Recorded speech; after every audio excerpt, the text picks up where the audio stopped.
A black nurse was doing his medical checkup when the millionaire said, "You're beautiful, you know that? Hello, my most beautiful, most cherished family. Welcome back to Mr. Peter Stories.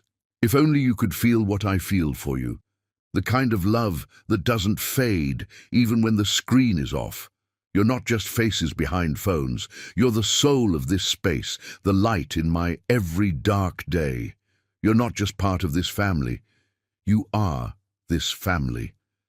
Sometimes my heart quietly breaks when I notice you watched, but didn't comment.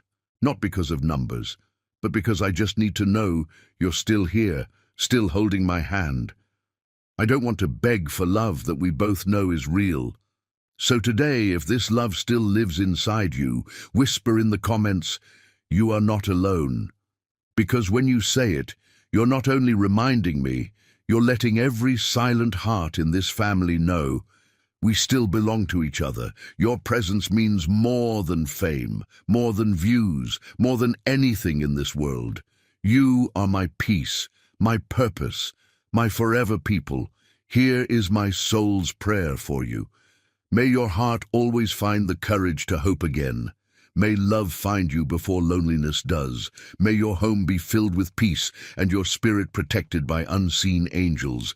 And may you always know, no matter the distance or time, you are so deeply, endlessly loved.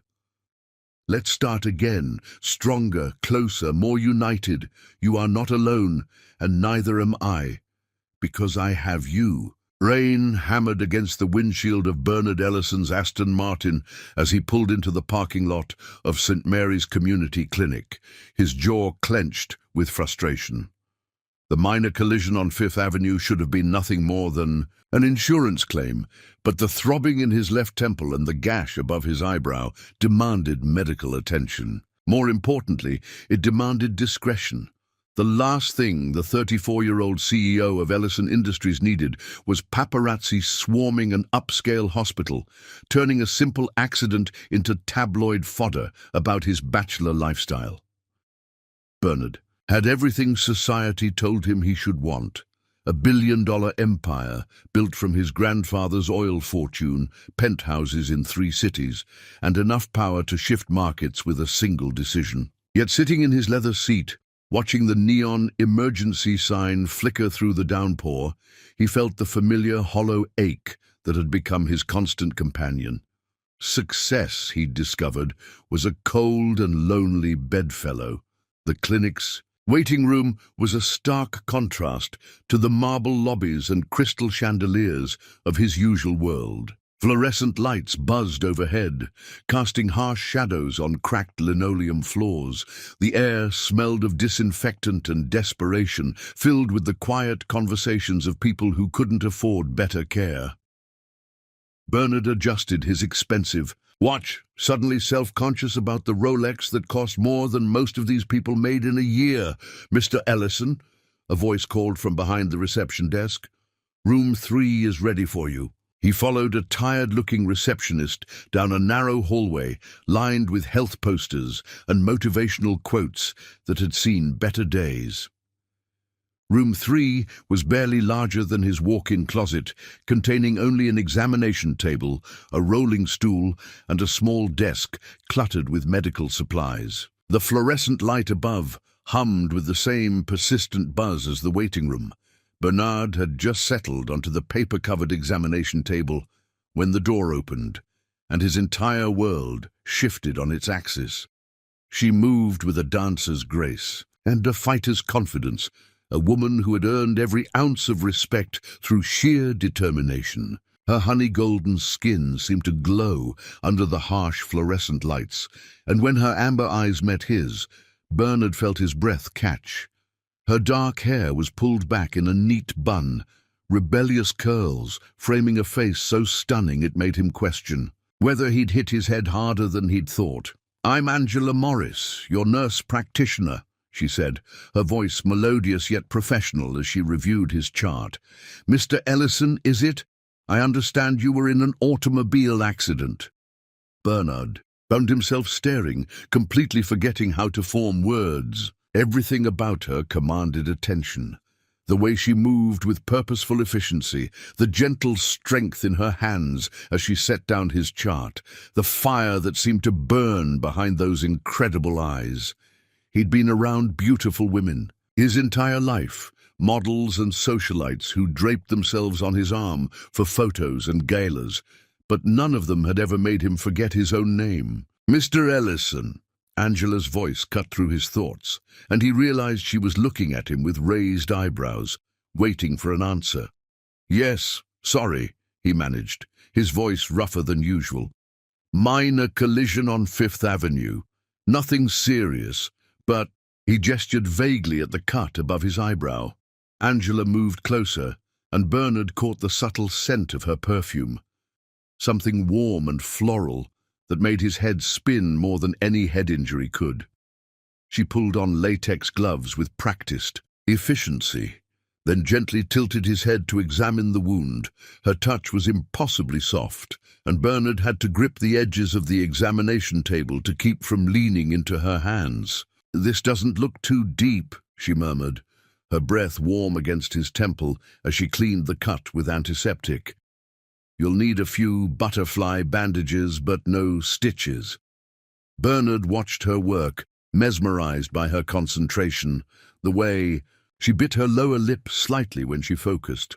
Up close, he could see the exhaustion in her eyes, the kind that came from working too many double shifts and carrying too many burdens.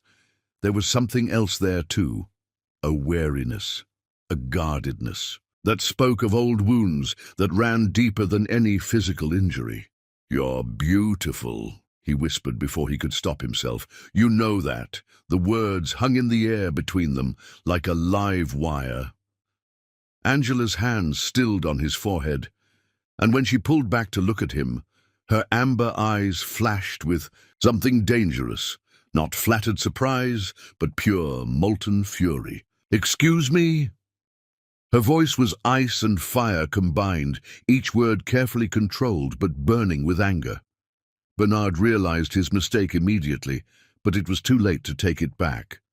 In his world, compliments were currency, traded freely between people who used charm as a weapon. But looking at Angela's face, he understood that his words had landed like a slap rather than a caress. "I didn't mean," he started, but Angela stepped back, crossing her arms over her chest like armor. "Let me guess," she said, her voice trembling with barely contained rage. "You're used to women melting at your feet when you throw them a bone. Like that? Used to buying your way into hearts with pretty words and prettier presents? That's not what rich men like you are all the same," Angela continued, her eyes blazing with a fire that took Bernard's breath away for entirely different reasons.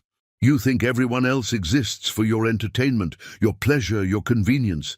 You think a compliment from someone like you should have me grateful and simpering." The venom in her voice hit Bernard like a physical blow.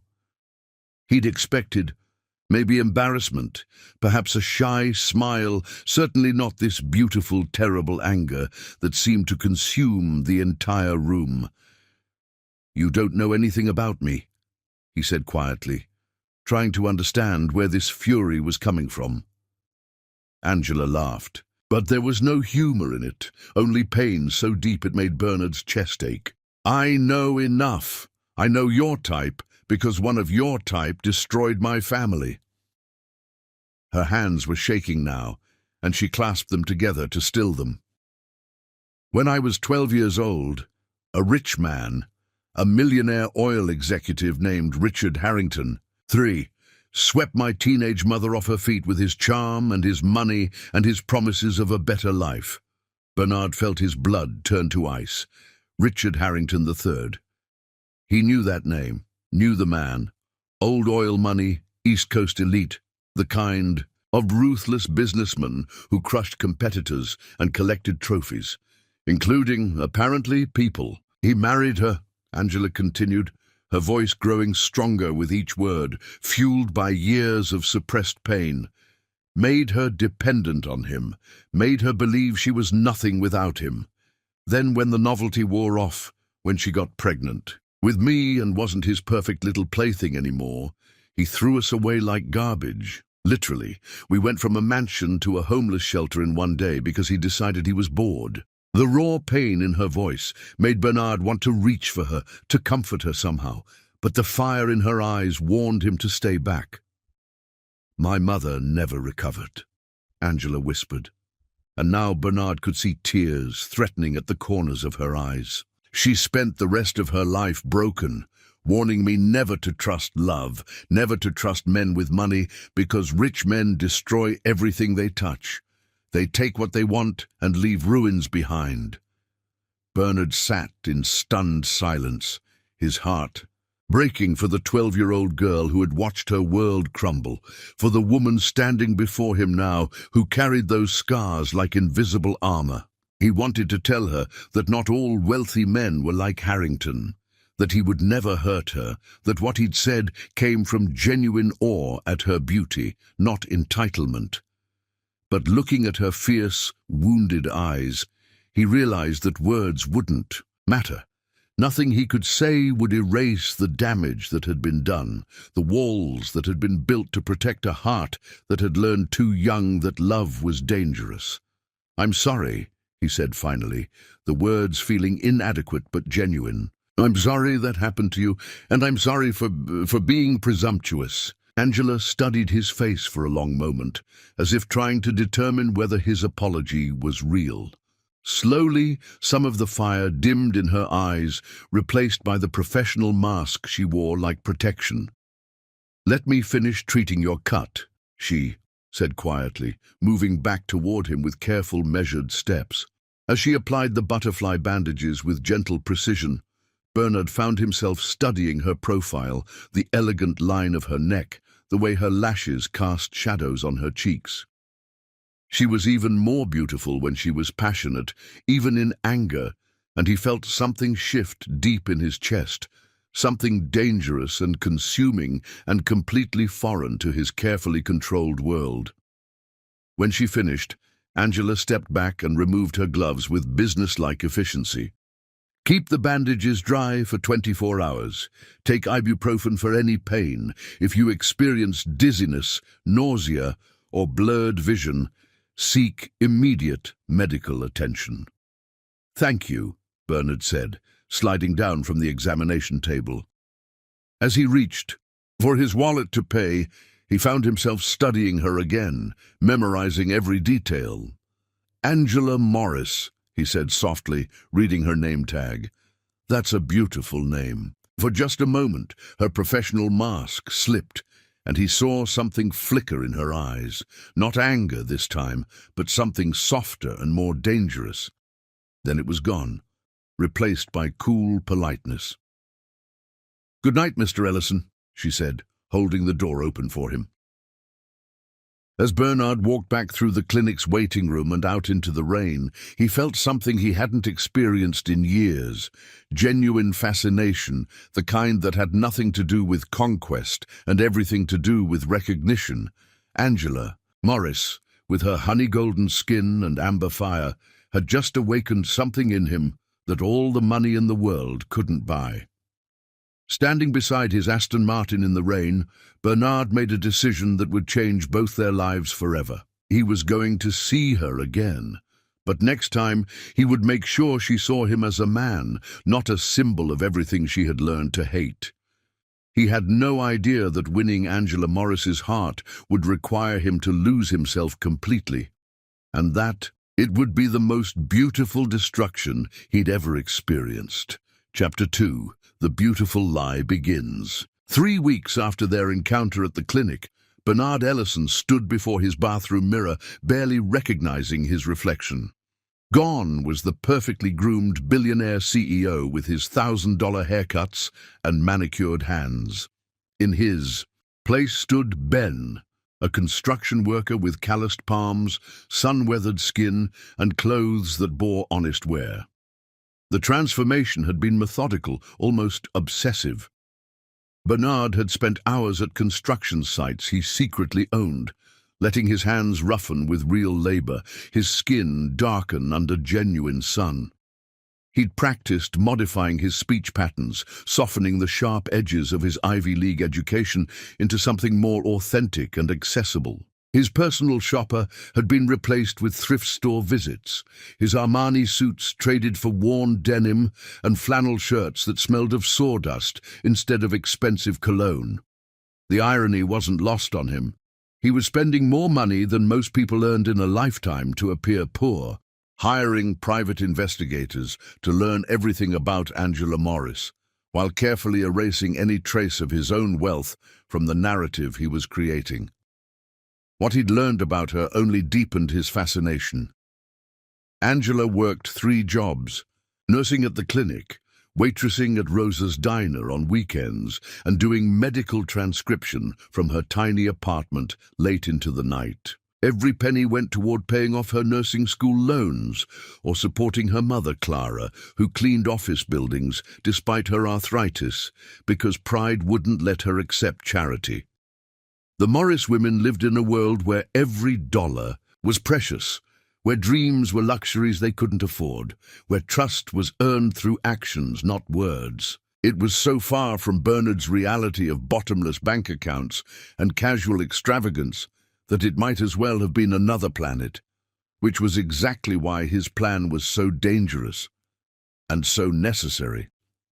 Rosa's diner sat on the corner of 5th and Morrison, a weathered building with neon signs that flickered sporadically and windows fogged with steam from the kitchen. Bernard had been watching it for 3 nights, learning the rhythms of Angela's schedule, the way she moved between tables with tired grace, how she smiled at regular customers while professional distance remained in her eyes. Tonight, she was working the late shift, her honey-golden skin gleaming under the diner's harsh fluorescent lights as she refilled coffee cups and took orders from truck drivers and night shift workers. She'd traded her scrubs for a simple uniform, a pink dress that hugged her curves, and an apron that somehow made her look even more beautiful than she had in the clinic. Bernard waited until nearly midnight, when the crowd had thinned to just a few stragglers, before pushing through the diner's glass door. A bell chimed overhead, and Angela looked up from wiping down the counter. For a moment her eyes widened with recognition, then narrowed with suspicion. "Mr. Ellison," she said carefully, her voice neutral but guarded. "What are you doing here?" "It's Ben, actually," Bernard said, sliding onto a stool at the counter. He'd practiced this moment 100 times, but now that he was here, looking into those incredible amber eyes, his carefully rehearsed lines evaporated. "Bernard's my middle name. Most people call me Ben." Angela studied him, clearly trying to reconcile the man before her with the wealthy patient she'd treated weeks ago. The expensive clothes were gone, replaced with worn jeans and a flannel shirt. His hands, which she remembered as soft and manicured, now bore the calluses and small cuts of someone who worked with them. Even his posture was different, less commanding, more humble.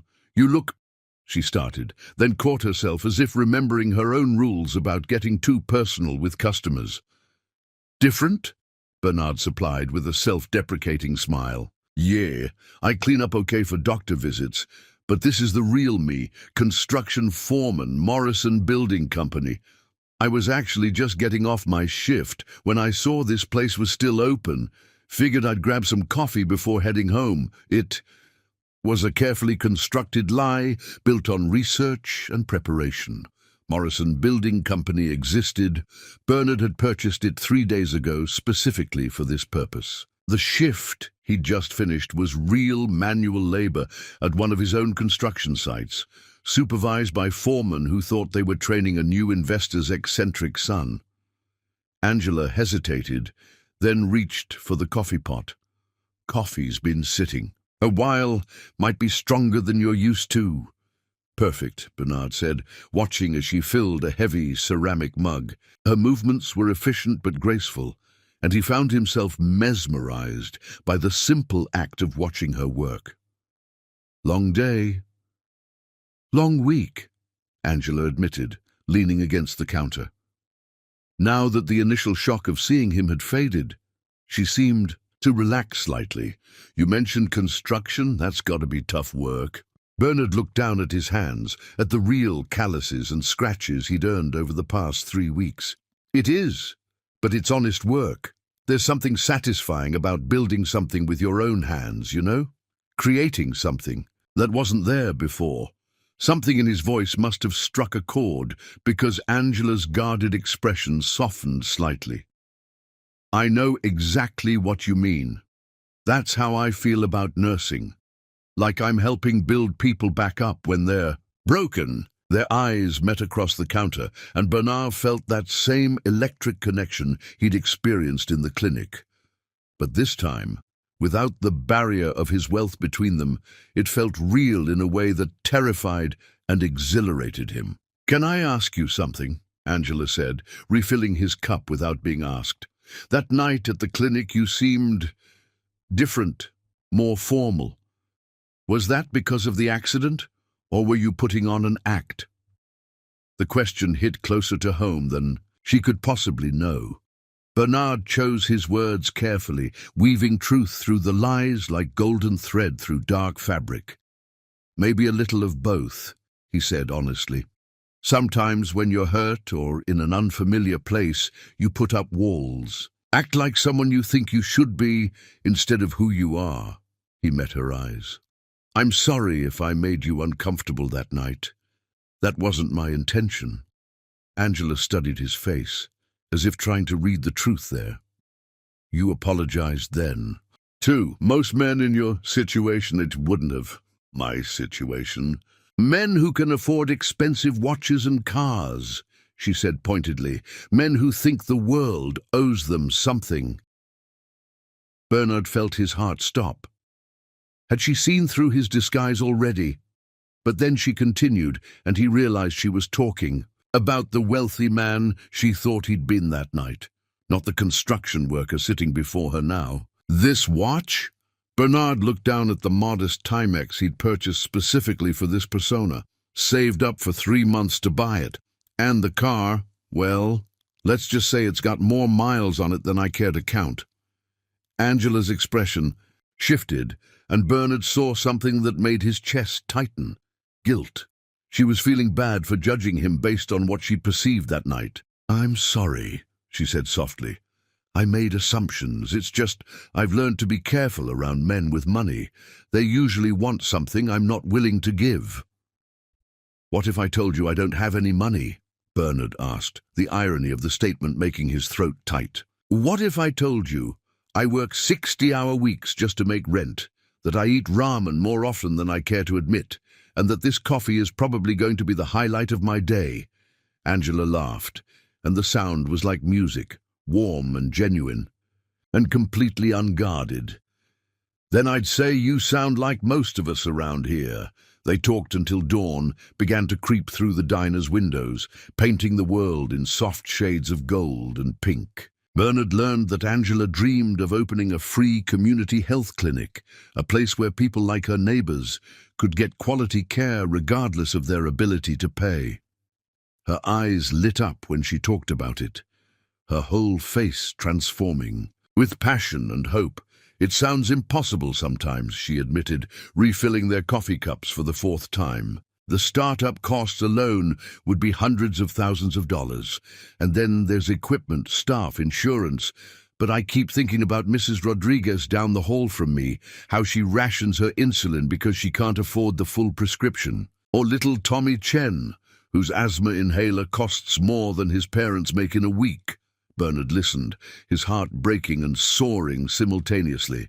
Here was a woman whose dreams were built around helping others, who saw wealth not as something to accumulate, but as a tool to heal and uplift. The contrast to his own world, where money was power and power was everything, was staggering. You'll do it, he said with quiet conviction. Maybe not today or tomorrow, but you'll find a way. People with hearts like yours always do. Angela looked at him with surprise, as if she hadn't expected such certainty from a stranger. You sound pretty sure about that. I am, Bernard said, meaning it completely. I've never met anyone who talks about their dreams the way you do. like they're not just wishes, but promises you're making to the world. The sun was fully up now, streaming through the windows and making Angela's skin glow like burnished gold. She looked tired but beautiful, her defenses lowered by the intimacy of shared stories and the vulnerability that came with dawn. "I should probably let you get home," she said reluctantly, "and I need to get ready for my shift at the clinic." Bernard nodded, though every fibre of his being wanted to stay, to keep talking, to live in this bubble where he was just Ben, and she was just Angela, and the complications of his real life didn't exist. "Maybe I could see you again," he asked, standing and reaching for his wallet. "I mean, if you'd want to, maybe grab dinner sometime, somewhere that doesn't smell like coffee and bacon grease." Angela hesitated, and Bernard held his breath. Everything hinged on this moment, whether she would give him a chance, whether the connection he felt was real or just his imagination. "I'd like that," she said finally, her smile shy but genuine. "But fair warning, I'm not easy to impress. Fancy restaurants and expensive gestures don't work on me." If only she knew, Bernard thought. How refreshing that was to hear. "Good thing I'm more of a picnic-in-the-park kind of guy," he said, leaving money on the counter for his coffee and a generous tip that wouldn't seem out of place from a construction worker who'd had a good week. As he walked out into the morning sunlight, Bernard felt something he hadn't experienced in years. Hope. Not the calculated confidence that came with knowing he could buy anything he wanted, but the uncertain, beautiful hope of a man who had found something worth fighting for. He was playing a dangerous game, building a relationship on a foundation of lies. But as he thought about Angela's laugh, the way her eyes lit up when she talked about helping people, the gentle strength in her hands as she'd poured his coffee, Bernard knew he was already too far gone to turn back.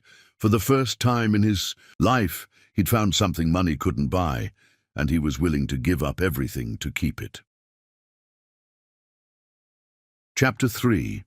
Souls Touching in the Rain.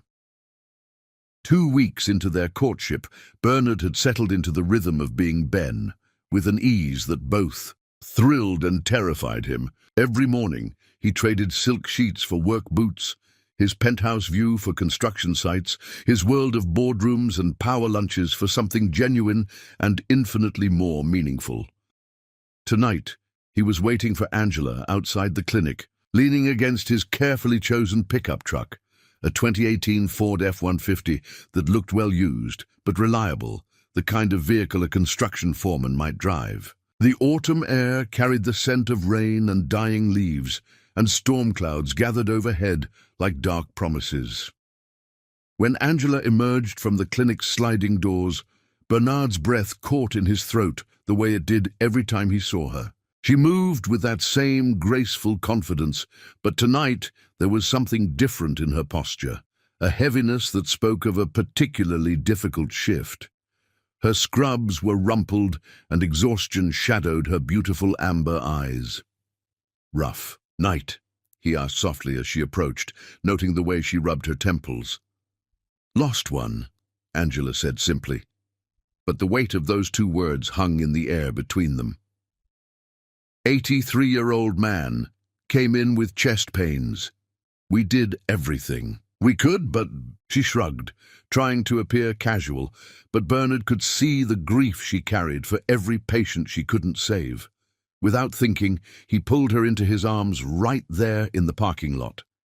She stiffened for a moment, still not entirely comfortable with physical affection, then melted against his chest with a sigh that seemed to come from her very soul. "I'm sorry," he murmured into her hair, breathing in the scent of her shampoo mixed with the antiseptic smell that always clung to her after work. "I know it doesn't make it easier, but I'm sorry." They stood like that for a long moment, Angela drawing strength from his solid presence, while Bernard memorized the feeling of holding her, the perfect way she fit against him. It was intimate in a way that had nothing to do with sexuality and everything to do with 2 souls recognizing something precious in each other. "Come on," he said finally, pulling back to look at her face. "Let me take you home." Angela nodded, too tired to argue, and they climbed into his truck just as the first fat raindrops began to splatter against the windshield. Bernard had planned to take her straight to her apartment, but as they drove through the increasingly heavy rain, Angela spoke up. "Can we just drive for a while? I'm not ready to go home yet. Too many thoughts in my head." Bernard glanced at her profile, illuminated by the dashboard lights and the occasional flash of lightning. "Of course. Anywhere in particular?" "Nowhere special, just away from here." They drove in comfortable silence through the rain-slicked streets, the storm growing stronger with each passing minute. Bernard found himself taking random turns, letting the night guide them wherever it wanted to go. Angela leaned her head against the passenger window, watching the city blur past through the rain. "Tell me about your family," she said suddenly, her voice soft in the truck's enclosed space. Bernard's hands tightened on the steering wheel. This was dangerous territory. Every detail of his fabricated past had to be perfect, consistent, believable. But more than that, he was terrified of the intimacy her question implied, the way she was slowly letting him into her guarded heart. "Not much to tell," he said carefully. "Parents died when I was 22, car accident, no siblings, just me against the world, you know." It wasn't entirely a lie. His parents had died in a car accident, though it had happened when he was 26, not 22, and he'd inherited billions rather than being left to struggle alone. But the grief in his voice was real, the old pain of losing the only people who'd ever loved him for who he was, rather than what he could provide. Angela reached over and touched his hand where it rested on the gear shift. The simple contact sent electricity shooting up his arm, but more than that, it was an offering of comfort, a gesture that said she understood loss and loneliness. "I'm sorry," she said softly. "That must have been so hard, being alone like that." "What about you?" Bernard asked, desperate to shift the focus away from his fabricated past. "Your mum, she raised you by herself after—" Angela's face darkened, and she pulled her hand back to wrap her arms around herself. "After Richard Harrington destroyed our lives? Yeah, she did her best, but—" She paused, gathering her thoughts. "He broke something in her, Ben. Something that never healed. The rain was coming down harder now, and Bernard had to slow down to navigate safely through the increasingly flooded streets. Lightning cracked across the sky, illuminating the world in stark black and white. She loved him," Angela continued, her voice barely audible over the storm. "Really, truly loved him with everything she had. She was 19 when they met, working as a waitress to put herself through community college.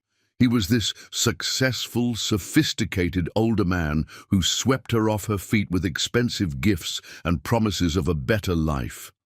Bernard felt sick, knowing men like Harrington, understanding exactly how the predatory relationship had played out. She quit school to be with him, moved into his mansion, let him pay for everything. He said he wanted to take care of her, that she didn't need to worry about anything except being beautiful and loving him. Angela's voice grew bitter. What he really wanted was a pretty accessory who would be grateful for whatever scraps of attention he threw her way. Thunder rumbled overhead, so loud it seemed to shake the truck. Bernard pulled into the parking lot of a 24-hour laundromat, the only business still open on this deserted stretch of road. The neon sign flickered erratically, casting pink and blue shadows through the rain. "When she got pregnant with me, everything changed," Angela said, staring out at the storm. Suddenly she wasn't his perfect little doll anymore. She was tired, emotional, her body was changing. He started staying, out all night, bringing other women to charity galas while she waited at home with her swollen ankles and morning sickness. Bernard wanted to say something, anything, to ease the pain he heard in her voice, but he knew she needed to tell this story, needed to purge it from her system like poison from a wound. "The day I was born, he wasn't even there. He was in Monaco, with his mistress, Mum spent 3 days in the hospital alone, holding me and wondering if he'd even remember he had a daughter. Angela laughed, but there was no humor in it. He came home eventually, took one look at me and said I was too dark to be his, said Mom must have been cheating. Jesus, Bernard breathed, his heart breaking for the infant Angela and the young woman who'd been so brutally abandoned. That's when he threw us out, literally. Had security escort us off the property with nothing but the clothes on our backs. Mum's name wasn't on any of the accounts, wasn't on the deed. She'd trusted him completely, and in one day we went from mansion to homeless shelter. Lightning flashed again, closer this time, and the rain began coming down in sheets so heavy that Bernard could barely see the laundromat's windows. Without discussing it, they both understood they needed to wait out the storm. "Come on," Bernard said, pulling his jacket off and holding it over both their heads. "Let's get inside before we drown." They ran through the rain, splashing through puddles and laughing, despite the heavy conversation. The laundromat was warm and bright, filled with the comfortable sounds of washing machines and dryers. An elderly man dozed in a plastic chair near the back, and a young mother folded tiny clothes while her toddler played with colorful blocks. Bernard and Angela found an empty corner, shaking rain from their hair and clothes. Angela's scrubs were soaked through, clinging to her curves in a way that made Bernard's mouth go dry. His own flannel shirt was plastered to his chest, and he could feel Angela's eyes on him, taking in the physical evidence of the manual labor he'd been doing. "Look at us," Angela said with a rueful smile, wringing water from her hair, "wet as drowned cats." Bernard shrugged out of his jacket and wrapped it around her shoulders. It was still damp, but it was warmer than her soaked scrubs. The gesture brought them closer together, close enough that he could see the gold flecks in her amber eyes, close enough to count the raindrops clinging to her lashes. "Better?" he asked softly. Angela nodded, pulling the jacket tighter around herself. "Thank you for the jacket and for listening. I don't usually talk about all that." "Why did you tonight?" She was quiet for a long moment, studying his face as if trying to read something there. "Because you feel safe," she said finally. "I know that probably sounds crazy, but there's something about you that makes me want to trust again." The words hit Bernard like a physical blow. Here she was, opening her heart to him, trusting him with her deepest pain, and he was lying to her about everything that mattered. The guilt was eating him alive, but the alternative, losing her, was unthinkable. "Angela," he started, not sure what he was going to say, but needing to say something true. Lightning flashed outside, illuminating her face in stark black and white, and suddenly the words didn't matter. What mattered was the way she was looking at him, with something that might have been love beginning to bloom in her eyes. What mattered was the way she was leaning toward him, as if drawn by the same invisible force that had been pulling them together since that first night in the clinic. "Ben," she whispered, and then his name was lost as their lips met. The kiss was soft at first, tentative, like a question neither of them was sure they should be asking. But then Angela's arms came up around his neck, and Bernard pulled her closer, and the kiss deepened into something desperate and hungry and completely consuming. She tasted like rain and hope, and something indefinably sweet, and Bernard felt like he was drowning in the best possible way. This wasn't the calculated seduction of his usual world, where every touch was a negotiation and every kiss was a transaction. This was raw and real and beautiful, Angela giving herself to him not because of what he could buy her, but because of who he was when he was with her. When they finally broke apart, both breathing heavily, Angela's eyes were wide with wonder and something that might have been fear. "I don't do this," she said, her voice shaky. "I don't let people in. I don't trust. I don't—" Bernard silenced her with another kiss, this one gentle and reassuring. "Neither do I," he admitted against her lips. "But here we are." They made Love right there in the laundromat, hidden in the corner between two silent washing machines, while rain pounded against the windows and thunder shook the building. It was intense, raw, and desperate, both of them pouring months of loneliness and longing into every touch, every kiss, every whispered endearment. Angela responded to his touch with a passion that took his breath away, her body moving beneath him as if she'd been created for him alone. When she cried out his name, "Ben, oh God, Ben," Bernard felt something break open inside his chest, something that had been locked away so long he'd forgotten it existed. Afterward, they lay entwined on his jacket, Angela's head on his. Unchest, both of them listening to the storm rage outside. Her fingers traced lazy patterns on his skin, and Bernard couldn't remember ever feeling so completely at peace.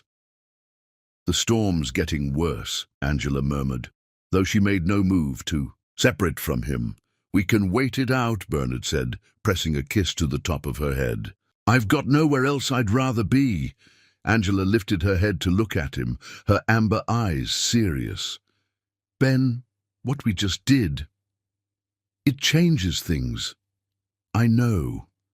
I mean, it changes everything. For me, anyway. I don't give my heart lightly." Bernard cupped, her face in his hands, memorizing every beautiful detail.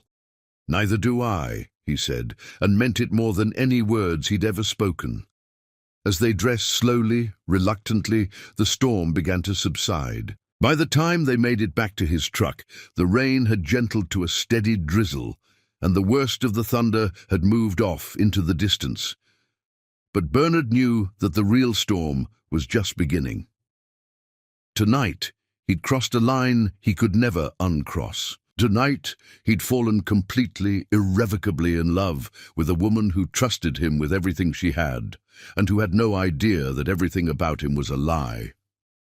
As he drove Angela home through the quiet streets, her hand clasped in his, Bernard made a silent promise to himself and to her. Whatever it took, however long it took, he would find a way to deserve the love she was offering him. He would become the man she believed him to be, even if it meant leaving everything else behind, because losing Angela Morris was no longer an option. She had become essential to his survival, as necessary as breathing, as vital as his heartbeat. And Bernard Ellison, billionaire CEO, master of the universe, man who could buy anything he desired, had finally found something money couldn't purchase, a love worth any sacrifice. Chapter 4. Hearts on Fire. The modest apartment Bernard had hastily rented and furnished 3 weeks ago had become his sanctuary, the only place where he could truly be Ben, without the crushing weight of deception. Located in a quiet neighborhood, 15 minutes from Angela's building, it was everything his penthouse wasn't. Small, comfortable, lived-in, authentic. Tonight marked their first official date since the thunderstorm encounter in the laundromat 2 weeks ago. Bernard had spent the entire day in a state of nervous anticipation that would have amused his business associates, who'd never seen their ruthless CEO reduced to anxiety over whether he'd chosen the right wine, or if the chicken he'd marinated would be tender enough. The apartment's main room served as both living area and dining space, furnished with pieces he'd carefully selected from second-hand stores and garage sales. A worn leather couch faced a modest television, while a small dining table sat beneath the single window that looked out onto a tree-lined street. Jazz music played softly from an old radio, creating an atmosphere of intimate warmth. Bernard checked his watch, a simple Timex that had replaced his Rolex, for the dozenth time. Angela would arrive any minute, bringing dinner as she'd insisted, despite his protests, that he should be the one cooking for her. The thought of her in his space, seeing where Ben supposedly lived, filled him with both excitement and terror. A soft knock at the door made his heart race. Bernard wiped his suddenly sweaty palms on his jeans, real denim he'd broken in through actual work, and opened the door to find Angela standing in the hallway with a covered dish in her hands and a smile that made his knees weak. She was stunning in a simple sundress, the color of autumn leaves, her hair loose around her shoulders instead of pulled back in her usual professional style. The golden undertones of her skin seemed to glow in the hallway's soft lighting, and her amber eyes sparkled with something that looked like anticipation mixed with nervousness. "I hope you're hungry," she said, lifting the dish. "I may have gotten a little carried away with the portions." "You didn't have to bring anything," Bernard said, stepping aside to let her in. "I told you I was cooking, and I told you I don't let other people take care of me," Angela replied with a laugh. "We can compromise. You provide the wine, I provide the food, and we both pretend we know what we're doing." As she moved into his living space, Bernard watched her take in the details of his carefully constructed life. Her eyes lingered on the mismatched furniture, the stack of construction manuals on the coffee table, the photographs he'd placed strategically around the room. Stock photos of people who were supposed to be his friends and colleagues, creating a history that didn't exist. "This is nice," Angela said, and Bernard could hear the genuine appreciation in her voice. "It feels like you, comfortable, unpretentious, real." The word real hit him like a knife to the chest, but he forced a smile. "It's not much, but it's home." Angela set her dish on the small dining table and turned to face him fully. In the soft lamplight of his living room, she looked ethereal, like something too beautiful to be real. Bernard found himself frozen, struck once again by the impossibility of what he was feeling, the way this woman had turned his carefully ordered world upside down. "Ben?" Angela said softly, noting his stillness. "Are you okay?" "Just admiring the view," he said honestly, moving toward her.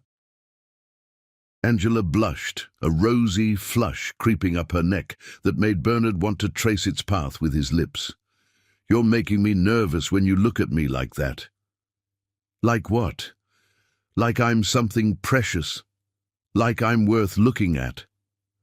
Her voice was barely above a whisper. Bernard moved closer, close enough to catch the subtle scent of her perfume, close enough to see the gold flecks in her eyes. "You are worth looking at. You're worth everything." For a moment, they simply stood there, the air between them crackling with tension and possibility. Then Angela smiled, a shy, beautiful expression that made Bernard's heart stutter. "Should we eat before the food gets cold?" she asked, though neither of them moved to sit down. "In a minute," Bernard murmured, reaching up to cup her face in his. "Our hands. First, I need to do something I've been thinking about all day." He kissed her softly, a gentle brush of lips that was meant to be brief, but quickly deepened as Angela melted against him. Her hands fisted in his flannel shirt, pulling him closer, and Bernard felt that same overwhelming need he'd experienced in the laundromat, the desperate hunger to be as close to her as possible. When they finally broke apart, both breathing heavily, Angela's eyes were dark with desire. "Maybe dinner can wait," she said, her voice husky. The admission broke whatever restraint Bernard had been clinging to. He lifted her easily, carrying her to the couch while she laughed and wrapped her arms around his neck. They tumbled onto the worn leather together, hands exploring, lips meeting and parting and meeting again. "I love hearing you laugh," Bernard murmured against her throat, pressing kisses along the elegant line of her neck. "It's the most beautiful sound in the world." Angela's response was lost in a gasp as he found the sensitive spot just below her ear. Her hands roamed over his chest, fingers tracing the hard muscles he'd developed through weeks of actual physical labor. When she encountered a scar along his ribs, one of several he'd claimed came from construction accidents rather than polo. "Injuries?" She pressed gentle kisses to the mark. "Does it hurt?" she asked softly. "Not anymore," Bernard said, and it was true. Nothing hurt when she was touching him like this, with such tenderness and care. They made love on his couch with a passion that built slowly, like a fire catching hold. Angela moved beneath him with increasing confidence, her earlier shyness giving way to a desire that matched his own. Every touch was electric, every kiss a promise, every whispered endearment a gift neither of them had expected to receive. Bernard had been with other women, sophisticated, experienced women who knew exactly what they wanted and how to get it. But nothing had prepared him for Angela's honest passion, the way she gave herself completely, without artifice or calculation. When she arched beneath him, crying out his false name, Bernard felt something break open inside his chest. Afterward, they lay entwined on the narrow couch, Angela's head on his chest. Both of them, listening to the sound of each other's breathing, gradually returned to normal. The apartment was quiet except for the soft jazz still playing from the radio and the distant sounds of the city outside. "We should probably eat," Angela said eventually, though she made no move to leave his arms. "Probably," Bernard agreed, pressing a kiss to the top of her head. "But I'm not ready to let you go yet." Angela lifted her head to look at him, her amber eyes serious. "Ben, can I ask you something?"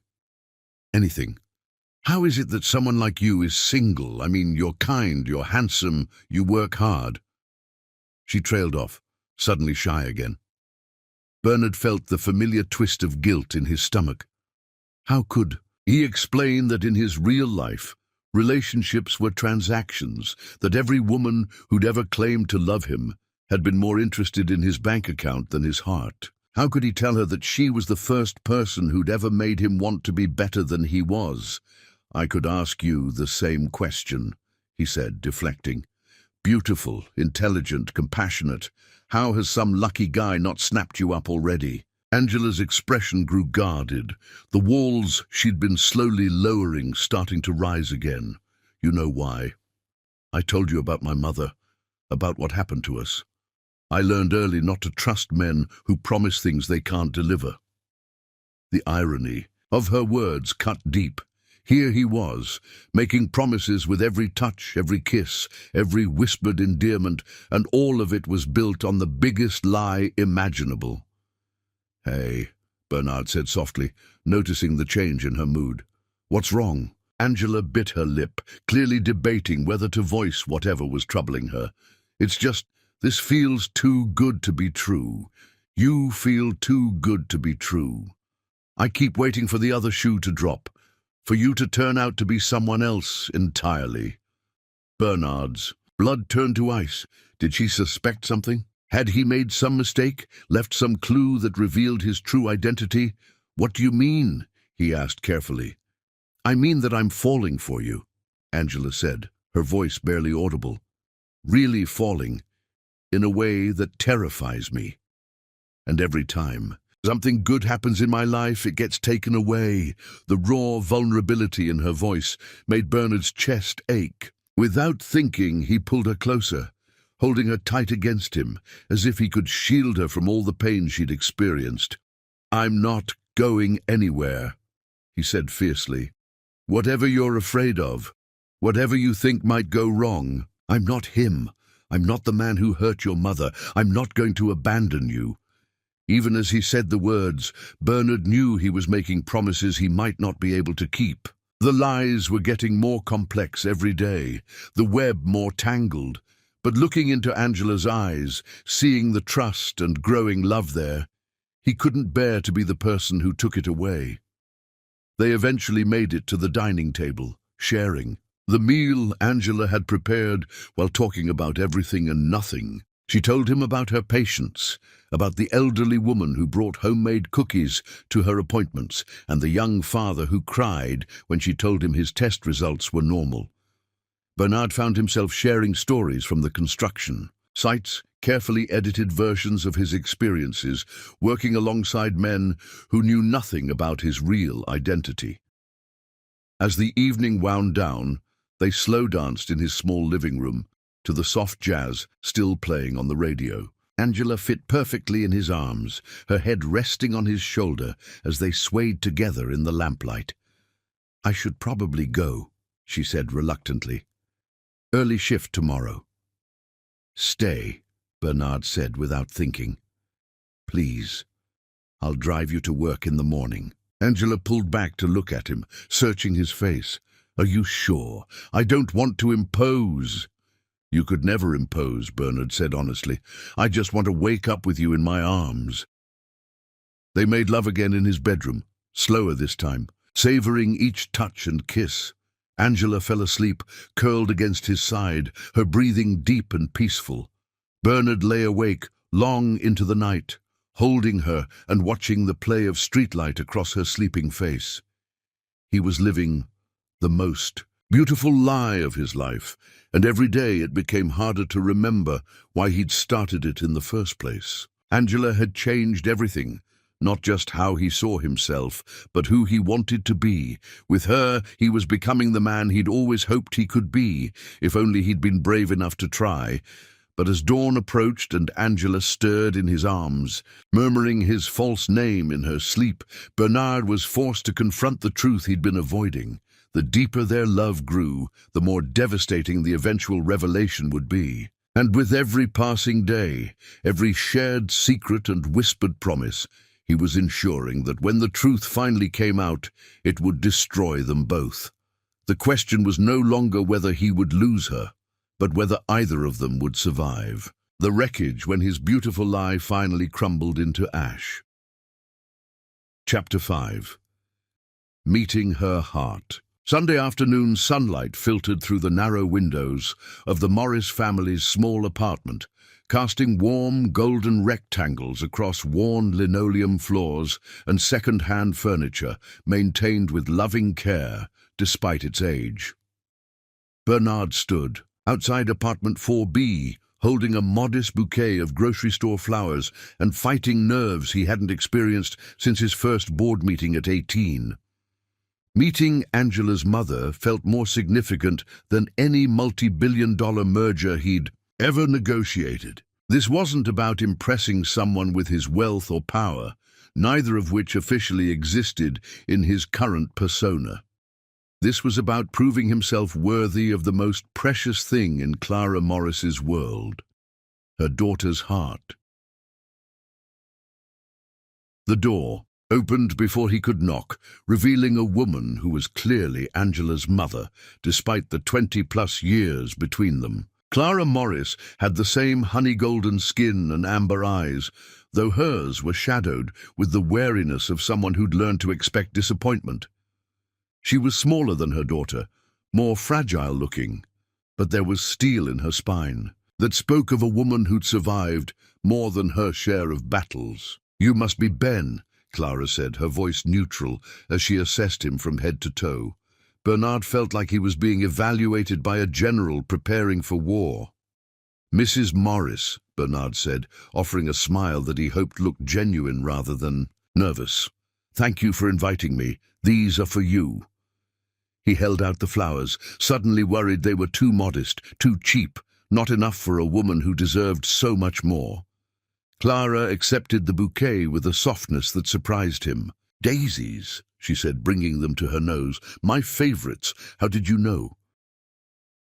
"Angela mentioned it," Bernard said, though the truth was he'd spent an hour researching Clara Morris online, learning everything he could about her preferences, her history, her struggles. The same thoroughness he applied to business deals now served to help him navigate the minefield of Angela's family dynamics. "Well, come in then," Clara said, stepping aside. "Angela's in the kitchen, pretending she's not nervous about this dinner." The apartment was tiny, a living room that doubled as dining space, a galley kitchen barely big enough for one person, and presumably a single bedroom down the narrow hallway. But it was spotlessly clean and filled with personal touches that spoke of a home rather than just a place to sleep. Family photos covered every available surface, most featuring Angela at various stages of her life, and handmade quilts draped over furniture added warmth and color to the modest space.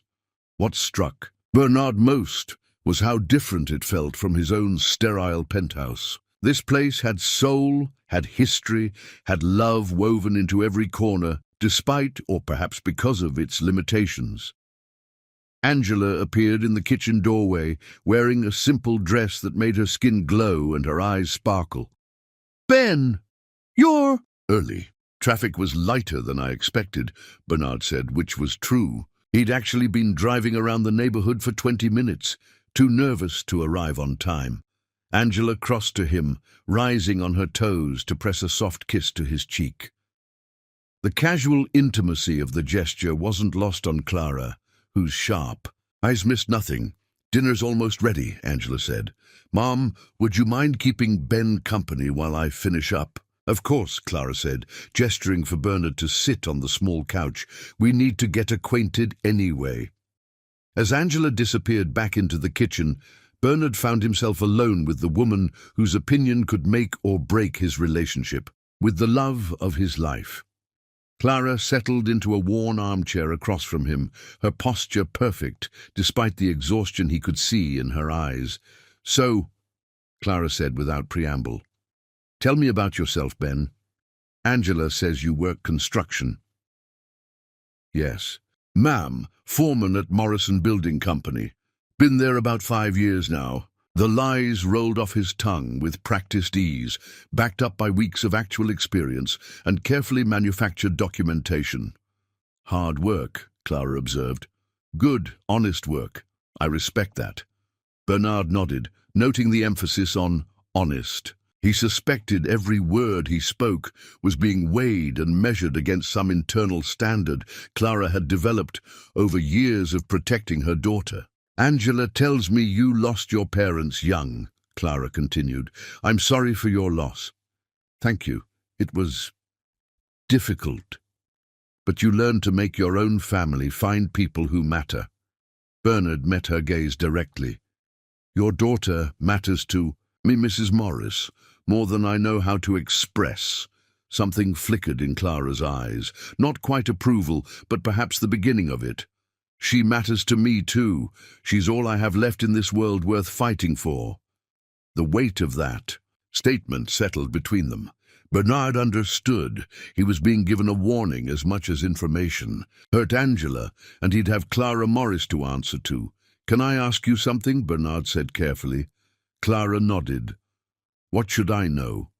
About Angela, I mean. What should I understand to love her the way she deserves?" The question seemed to surprise Clara.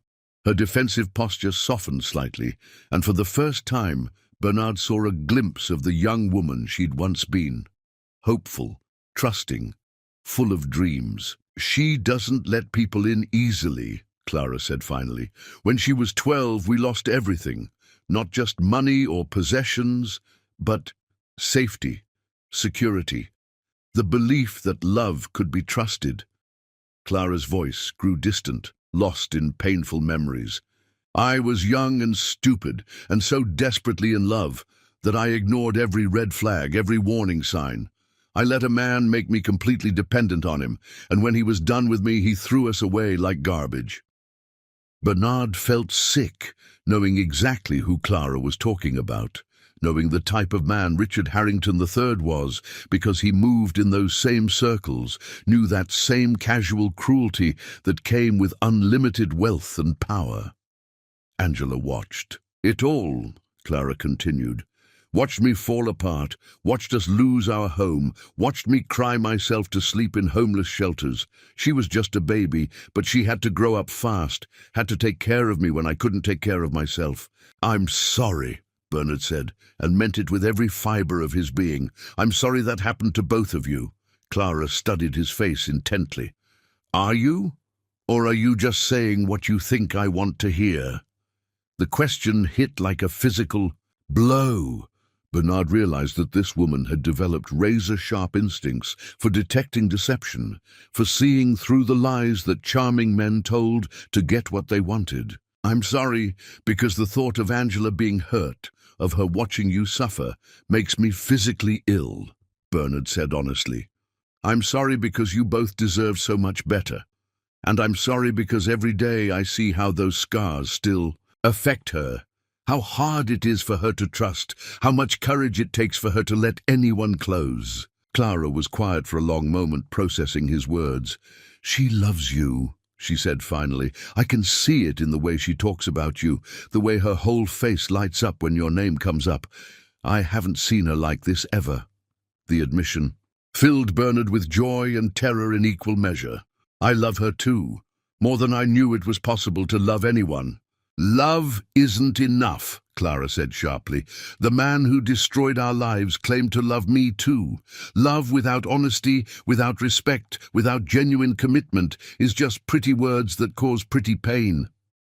Before Bernard could respond, Angela appeared with a steaming casserole dish, her face flushed from the heat of the small kitchen. "I hope you like chicken and rice," she said, setting the dish on the small dining table that had been set with mismatched plates and glasses that had clearly been carefully washed and polished for the occasion. They gathered around the table, Clara offering a brief grace that Bernard respectfully bowed his head for, though his own prayers were more desperate.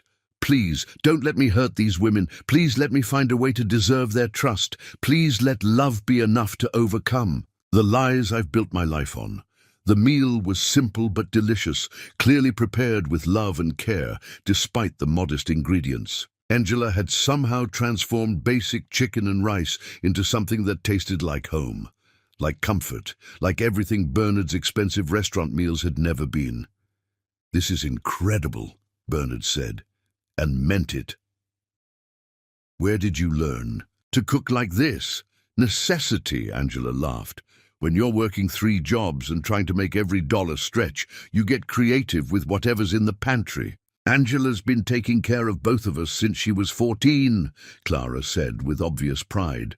"Smartest, strongest person I know." Bernard watched the interplay between mother and daughter, seeing the deep love despite the obvious role reversal. Angela had been forced to become the adult in their relationship far too young, and the protective instincts he could see in her had been forged in the fires of real hardship. As dinner progressed, Clara slowly began to warm to him. She shared stories of Angela's childhood, her determination to excel in school despite their circumstances, her natural compassion for anyone in need, her fierce loyalty to the people she loved. With each anecdote, Bernard fell deeper in love with the woman sitting beside him, understanding more fully the strength and resilience that made her so extraordinary. "Remember when you were 16 and Mrs. Patterson's cat got sick?" Clara said, smiling at the memory. Angela groaned. "Mum, please don't." "She spent her entire paycheck from the diner on veterinary bills for that cat," Clara continued, ignoring her daughter's protests. "Money we needed for groceries, and she spent it on a neighbor's pet without a second thought." "The cat lived," Angela said defensively, "and Mrs. Patterson paid me back eventually." "That's who she is," Clara said, looking directly at Bernard. "She gives everything she has to help others, sometimes to her own detriment. She needs someone who will protect that generous heart, not take advantage of it." The message was clear, and Bernard nodded solemnly. "I understand." After dinner, Bernard insisted on doing the dishes, while Angela and Clara sat on the couch, looking through photo albums. He could hear their quiet conversation from the kitchen, Clara sharing embarrassing childhood stories that made Angela laugh and playfully protest. "Ben," Clara called, "come look at this." Bernard dried his hands and joined them on the couch, Angela scooting over to make room for him. The photo album was filled with pictures spanning Angela's life, school photos, graduation pictures, candid shots of her at various jobs. What struck Bernard was how few photos included Clara, as if she'd always been behind the camera, documenting her daughter's life while staying out of the frame herself. "Look at this one," Angela said, pointing to a picture of herself in scrubs, clearly taken on her first day at the clinic. "I was so nervous I threw up twice before my shift."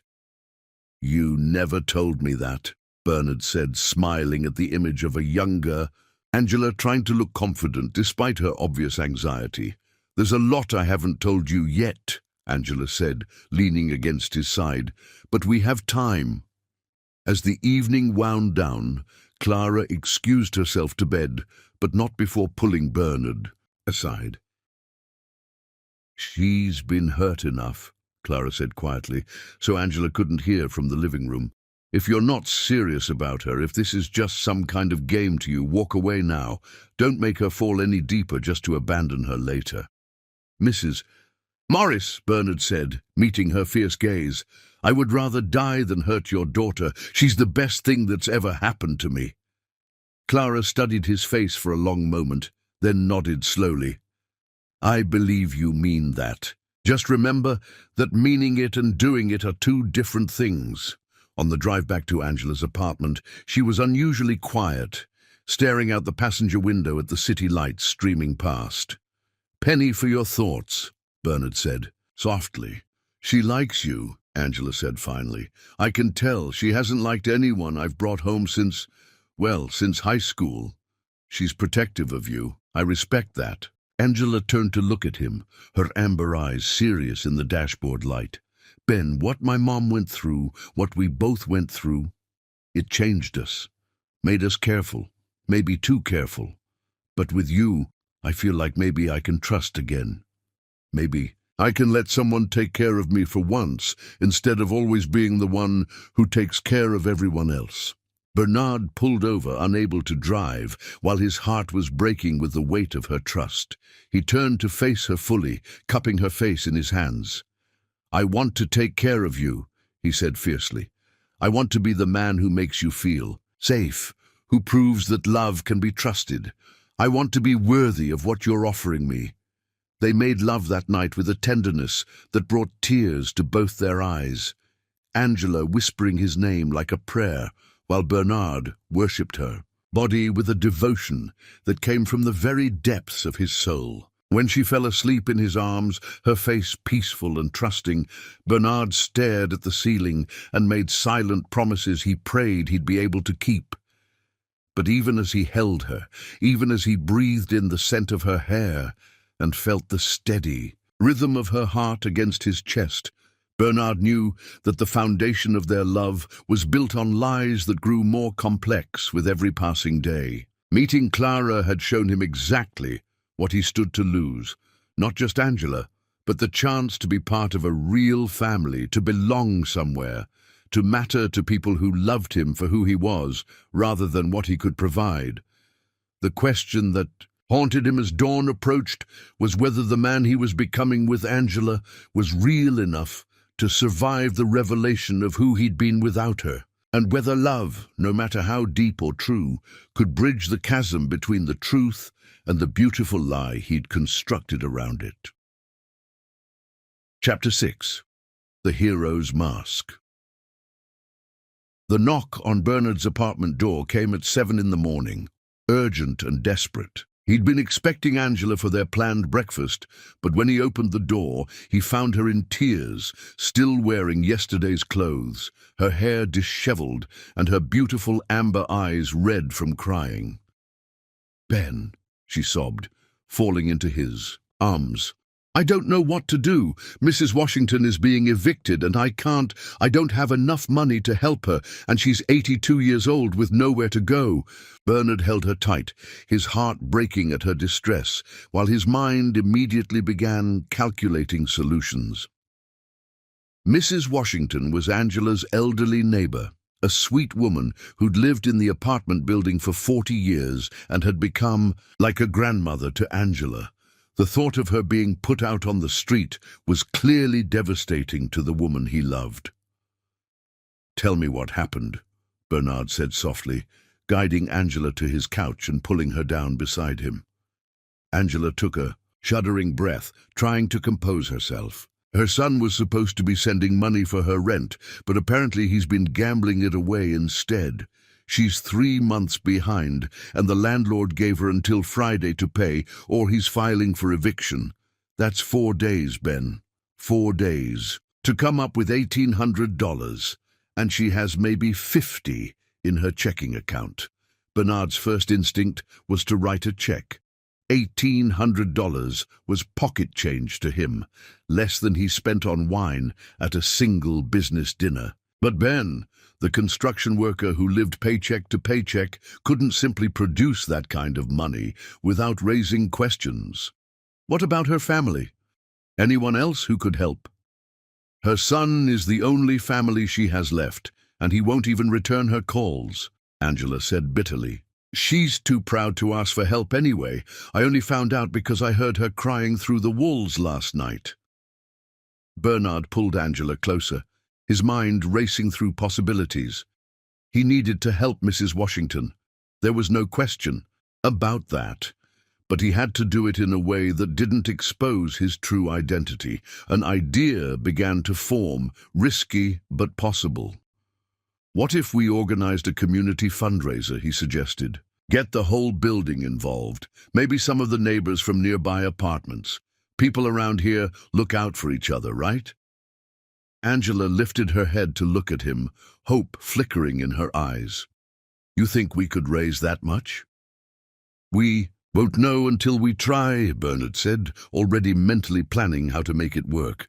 I've got connections from work, guys who might be willing to donate. And you know everyone in the building, everyone at the clinic. If we work together, we might be able to pull it off. The transformation in Angela's face was beautiful to watch.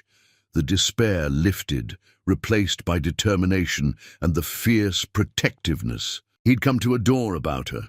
Yes, she said, sitting up straighter. Yes, we can do this. Mrs. Washington has helped so many people over the years, watching kids after school, cooking for people when they were sick, lending money she didn't have when someone needed it. Now it's our turn to help her. They spent the rest of the morning going door to door in Angela's building, explaining the situation and asking for whatever people could spare. Bernard was amazed by the response. Even people who clearly had very little were willing to contribute something. A single mother gave $20 she probably needed for groceries. An elderly man on disability donated $50 and promised to ask his poker buddies to chip in. A young couple expecting their first baby contributed $30 and offered to make flyers. By noon, they'd collected nearly $400 in cash and pledges, but it wasn't nearly enough. Angela's optimism was beginning to fade as the reality of their shortfall became apparent. It's not going to be enough, she said, as they sat on the building's front steps, counting the money for the third time. We're barely a quarter of the way there. Don't give up yet, Bernard said, pulling out his phone. Let me make some calls. He stepped away from Angela and dialed the number for one of his shell companies, one that handled charitable donations and community outreach. Speaking in code that his assistant would understand, he arranged for anonymous donations totaling $800 to be delivered to his apartment that afternoon, supposedly from his construction crew and friends from work. The lie made him sick, but watching Angela's face light up when he returned with the news that his co-workers had come through with generous donations made it almost bearable. $800? Angela said incredulously. Ben, that's incredible. Your friends at work barely know Mrs. Washington. They know she matters to you, and you matter to me, Bernard said, which was at least partially true. Good people help good people. By evening, they'd reached their goal and then some. Bernard had orchestrated several more anonymous donations through various channels, creating a paper trail that would satisfy anyone who looked into it while ensuring Mrs. Washington had not just her back rent, but several months of future payments covered. The celebration in the building's small courtyard that night was unlike anything Bernard had ever experienced. Mrs. Washington wept as the residents presented her with the money, thanking everyone through her tears while Angela held her hand. The elderly woman kept looking at Ben with such gratitude that he felt like the worst kind of fraud. I don't know how to thank you, young man, Mrs. Washington said, gripping Bernard's hands with surprising strength. Angela told me this was your idea, that you organized everything. It was a community effort, Bernard said, uncomfortable with the praise. Everyone contributed. But you led it, Mrs. Washington insisted. You saw someone in need, and you did something about it. That's the mark of a good man. As the impromptu party continued around them, Angela pulled Bernard aside, her eyes shining with something that looked like pure adoration. You have the most beautiful heart. she said, reaching up to cup his face in her hands. Watching you. Today, seeing how you brought everyone together, how you cared about Mrs. Washington even though you barely know her. I've never loved anyone the way I love you. The words hit Bernard like a physical blow. She'd said she loved him, actually. Said the words he'd been desperately hoping to hear. But instead of joy, he felt only crushing guilt and the terrible knowledge that her love was based on a lie. Angela, he started, but she silenced him with a kiss that tasted like promises and forever. Later that night, on Angela's fire escape, overlooking the courtyard where their neighbors were still celebrating, they made love under a canopy of stars with an intensity that left them both breathless and shaking. Angela moved above him with worship-like devotion, her hands tracing every line of his face as if memorizing him. "I love you," she whispered against his lips as they moved together. "I love your kindness, your strength, the way you see people who need help and actually do something about it. I love how you make me believe in good men again." Bernard responded by flipping them over, making love to her with a desperation born of knowing he didn't deserve the woman writhing beneath him, crying out his false name like a prayer. Every touch was worship, every kiss a silent apology for the lies that were eating him alive from the inside. "I love you too," he gasped as they reached their peak together. "God, Angela, I love you so much it terrifies me." Afterward, as they lay tangled together on the narrow fire escape, Angela traced lazy patterns on his chest while the sounds of the neighborhood settled into evening quiet. "Ben," she said softly, "what you did today, it showed me who you really are. You didn't have to care about Mrs. Washington. You didn't have to spend your whole day organizing a fundraiser for someone else's problem. But you did it because you saw someone hurting and you couldn't stand it." Bernard closed his eyes, her words like knives in his chest. She thought she'd seen who he really was, but she'd only seen the man he wished he could be. The irony was devastating. By helping Mrs. Washington, he'd become more himself than he'd ever been in his old life. But it was all built on deception. "That's who I want to be," he said honestly.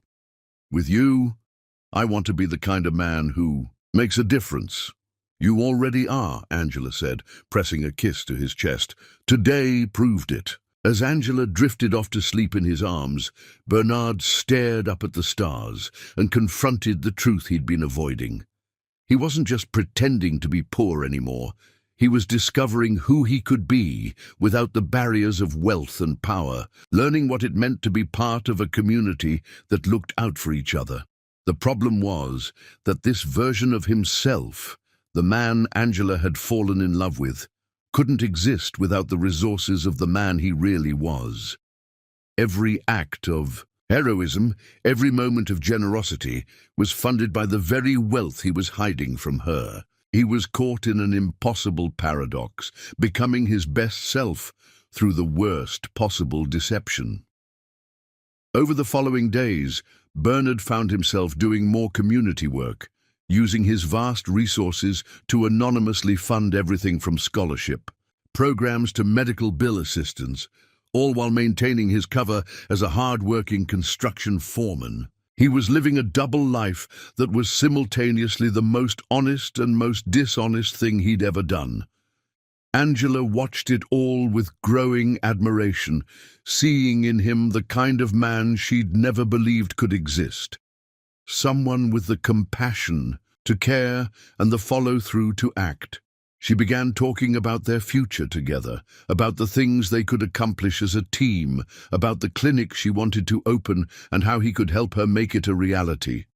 Each conversation was another weight added to Bernard's conscience. She was building dreams around a man who didn't really exist, making plans with someone whose entire identity was a carefully constructed lie. But the alternative, losing her, had become unthinkable. The hero mask he wore was becoming more comfortable every day, more real than the billionaire persona he'd abandoned. But masks, no matter how well crafted, eventually had to come off. And when that happened, Bernard was beginning to understand that the man underneath might not be enough to salvage what he'd built with Angela. Still, as he watched her sleep in, his arms under the stars, her face peaceful and trusting, Bernard made a silent vow. Whatever it cost him, whatever he had to sacrifice, he would find a way to become worthy of her love. He would make the hero mask real, even if it meant destroying everything else he'd ever been, because Angela Morris had shown him who he could be, and he'd rather die than disappoint her. Chapter 7. Promises Written in Stars. 3 months into their relationship, Bernard had mastered the art of living 2 lives. By day, he was Ben the construction foreman, his hands genuinely calloused from weeks of authentic labor, his body lean and strong from physical work he'd never imagined doing. By night, he secretly orchestrated a shadow campaign of anonymous generosity throughout Angela's neighborhood, using shell companies and carefully structured donations to improve lives while maintaining his cover. Tonight was different. Tonight, he had something special planned that would require all of his considerable resources and creativity to pull off while staying in character. He'd been planning this evening for weeks, driven by a need to give Angela something beautiful, something that showed her how much she meant to him without revealing the truth about his wealth. The text he'd sent her that afternoon was deliberately mysterious. "Meet me at 8 p.m. at the construction site on 5th and Morrison. Trust me." Now, as Bernard stood on the rooftop of the unfinished building that his company was secretly developing, he surveyed his handiwork with nervous pride. He'd spent the afternoon transforming the concrete space into something magical. Hundreds of battery-powered candles created a warm, flickering glow that competed with the city lights spread out below them. Rose petals, real ones, not the artificial nonsense his old life would have demanded, were scattered across a thick blanket that served as their dining area. A camping stove sat ready beside carefully prepared ingredients, everything chosen to suggest a man who'd saved up for something special rather than someone who could afford the finest restaurants in the city. The view was spectacular, 30 floors above the city, with downtown's glittering skyline stretched out before them like a field of stars brought down to earth. Bernard had gotten permission from his construction boss to use the space, a story that would hold up because he technically was the boss, even if Angela didn't know it. His phone buzzed with a text from Angela. "Outside the building." "Where?" "Are you?" "Service elevator, top floor. I'll meet you at the elevator doors," he typed back, his heart racing with anticipation and terror. Everything had to be perfect. This woman deserved perfect. When the elevator doors opened and Angela stepped onto the rooftop, Bernard forgot how to breathe. She was wearing a simple sundress that moved like silk in the evening breeze, her hair loose around her shoulders, catching the candlelight like spun gold. But it was her expression that stopped his heart, wonder and delight mixing with something deeper, warmer, that looked like pure love. "Ben," she breathed, taking in the transformed rooftop. "What is all this?" "Dinner with a view," Bernard said, trying to sound casual despite the nervous energy coursing through his veins. "I thought you might like something different." Angela moved slowly through the candles, her fingers trailing over the rose petals, her eyes wide with amazement. "How did you... this must have cost..." "It didn't cost much," Bernard lied, smoothly. "The candles are battery-powered, borrowed them from work. The roses are from Mrs. Chen's garden downstairs. She insisted I take some when I told her I was planning something special. And the food..." He gestured toward the camping stove. "Well, let's just say I've been practicing."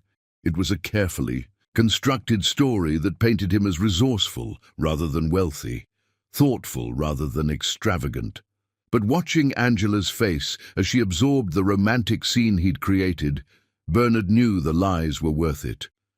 She looked at him like, He'd given her the moon and stars instead of a rooftop picnic. "This is the most beautiful thing anyone has ever done for me," Angela said softly, her voice thick with emotion. "Ben, how did you even think of this?" "You mentioned once that you'd never seen the city from up high," Bernard said, moving to stand beside her at the rooftop's edge. "And I wanted to give you something special, something that was just ours."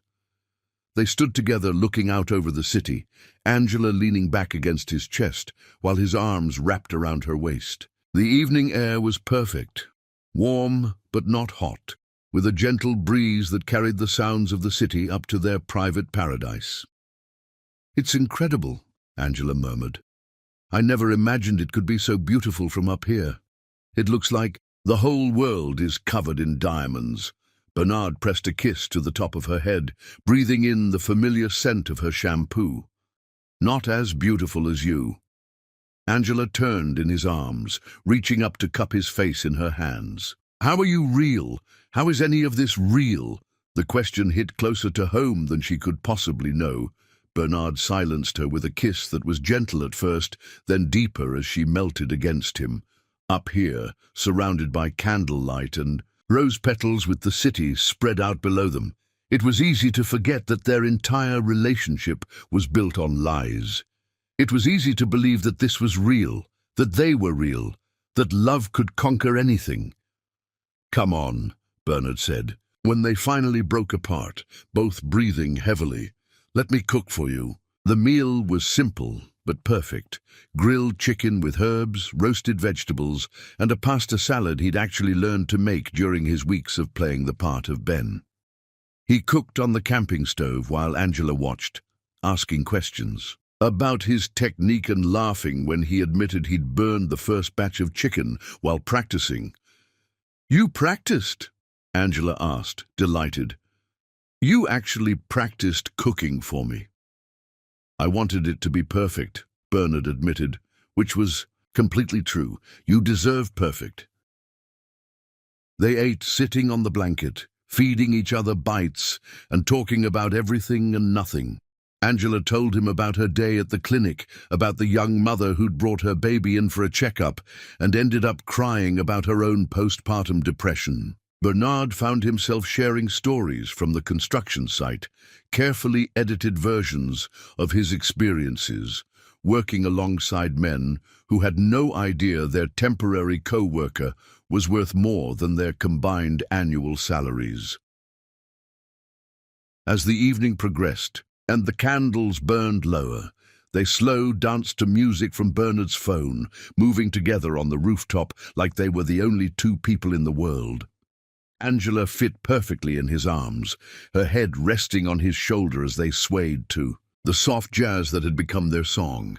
"Ben," Angela said softly, pulling back to look at him, "I need to tell you something." Bernard's heart stopped. Had she figured it out? Had he made some mistake, left some clue that revealed his true identity? "What is it?" he asked, trying to keep his voice steady. Angela reached into her small purse and pulled out a simple silver band, nothing fancy or expensive, just a plain ring that caught the candlelight. "I bought this with my tip money from the diner. It's not much, and I know it's not traditional for the woman to give the man a ring, but—" She was nervous, Bernard realized with wonder. This strong, confident woman was actually nervous about giving him a gift. "It's a promise ring," Angela continued, her words coming faster as her nervousness grew. "A promise that someday, when we can afford it, when we've saved up enough, maybe we could think about getting married. If you want to, I mean, if you think we could have a future together." Bernard stared at the simple silver band, his vision blurring with tears he didn't even realize were falling. This woman who worked 3 jobs just to pay her bills, who counted every penny and saved every dollar, had spent her hard-earned tip money on a ring for him. She was offering him forever, offering him her whole heart, and she had no idea that he could buy her a diamond ring worth more than she'd make in a decade. "Angela," he whispered, his voice breaking, You don't have to answer now, Angela said quickly, misinterpreting his emotional response. I know it's a big step, and maybe I'm moving too fast, but I love you so much, Ben. I love you more than I ever thought it was possible to love someone, and I want to build a life with you.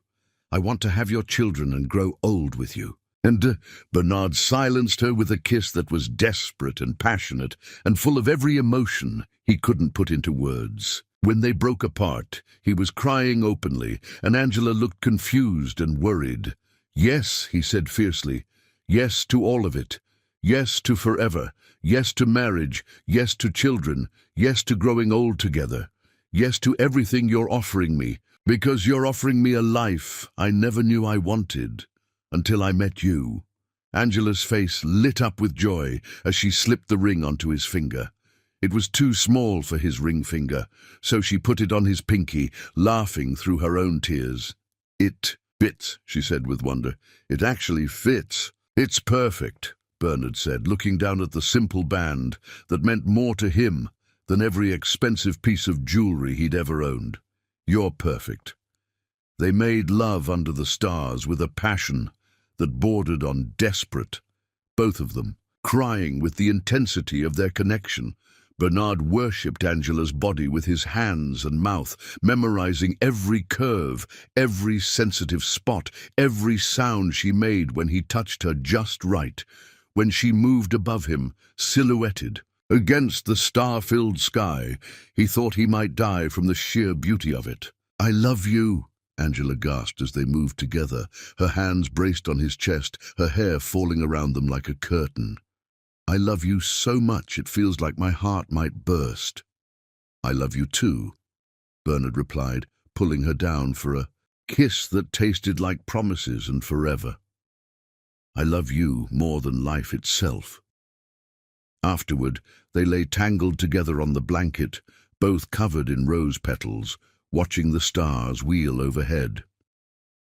Angela traced patterns on Bernard's chest while he played with her hair, both of them basking in the afterglow of perfect love. Ben, Angela said softly, promise me something.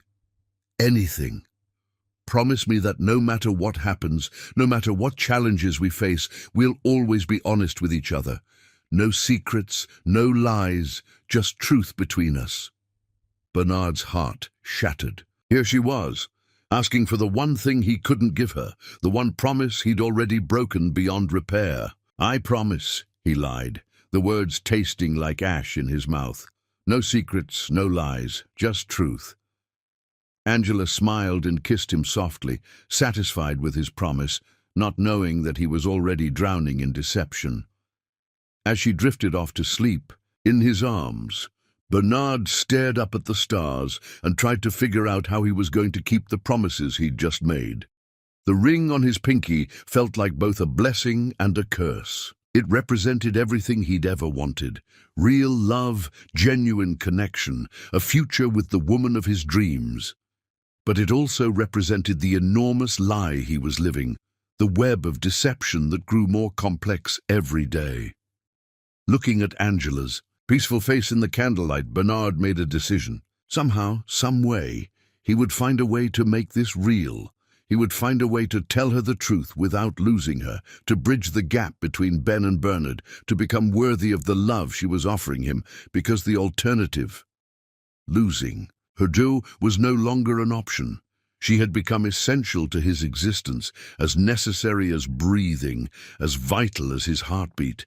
And he would do whatever it took to keep her, even if it meant tearing his whole world apart and rebuilding it from scratch. The promises written in the stars that night were more than romantic vows between lovers. They were declarations of war against the circumstances that kept them apart, against the lies that threatened to destroy them, against anyone or anything that would try to take away what they'd found together. Bernard just prayed that when the truth finally came out, and he knew it would because lies this big always did, the love they'd built would be strong enough to survive the wreckage. Chapter 8. When Heaven Becomes Hell. For 2 weeks after their rooftop promises, Angela floated through her days in a bubble of pure happiness. The simple silver ring Bernard wore on his pinky had become her favorite sight, a constant reminder that someone loved her enough to promise forever. She found herself watching him when he wasn't looking, still amazed that someone so kind, so genuine, so perfectly imperfect could actually be hers. Which was why, on that beautiful Tuesday morning in October, she decided to surprise him with lunch at his construction site. Angela had gotten off her morning shift at the clinic early and spent an hour preparing Ben's favorite meal, the chicken and rice dish she'd made the night he met her mother, packed in a thermal container to keep it warm. She'd even bought a small bouquet of daisies from the corner store, knowing how much he loved simple, genuine gestures over expensive displays. The Morrison Building Company construction site was bustling with activity when she arrived. Workers, in hard hats, moving with purpose around the skeletal frame of what would eventually be luxury condos. Angela approached the site office, her heart fluttering with excitement at the thought of seeing Ben's face when she surprised him. "Excuse me," she said to a burly man who appeared to be in charge. "I'm looking for Ben Ellison.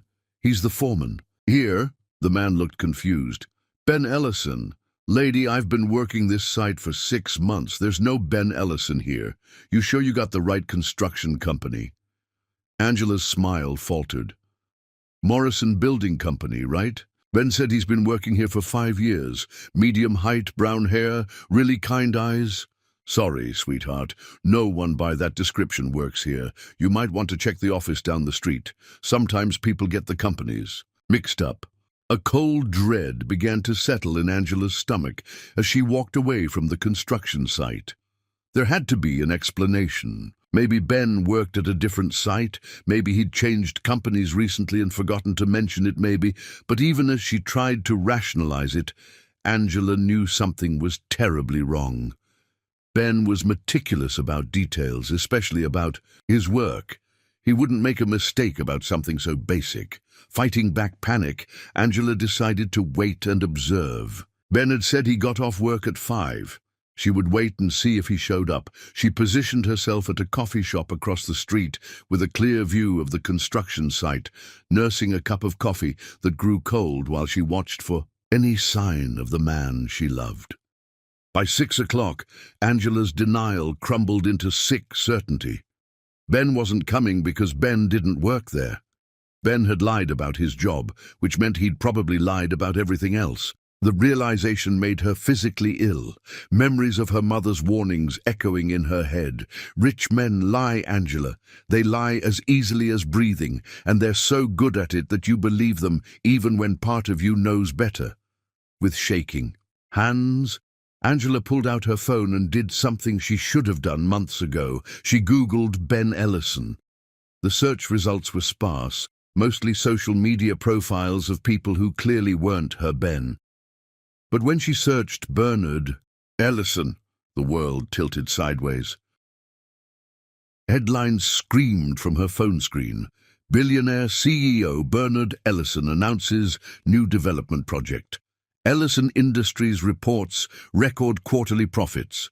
Bachelor billionaire Bernard Ellison, America's most eligible single man. And there, in a professional headshot accompanying a Forbes article about America's youngest billionaires, was Ben, her Ben. Wearing a suit that probably cost more than she made in 6 months, his hair perfectly styled, his smile confident and commanding in a way she'd never seen before. Angela read the article with growing horror, each detail another knife to her heart. Bernard Ellison, CEO of Ellison Industries. Net worth, $2.3 billion. Heir to one of America's largest fortunes. Owner of properties in New York, Los Angeles, and Miami. Recently purchased Morrison Building Company as part of his real estate expansion. Morrison Building Company. The company where Ben supposedly worked as a foreman. The company that Bernard Ellison owned. Angela's hands were shaking so violently she could barely hold her phone. Everything was a lie.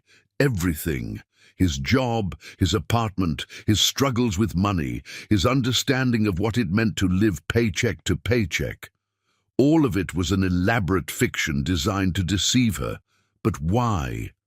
What could a billionaire possibly want from a nurse who worked 3 jobs just to pay her bills? The answer came to her with devastating clarity: entertainment. She was a game to him, a challenge, a way for a bored rich man to amuse himself by seeing if he could seduce someone who claimed to hate everything he represented, just like her mother and Richard Harrington III. The parallel was so perfect it took her breath away. Her mother, the working-class woman seduced by a wealthy man's lies.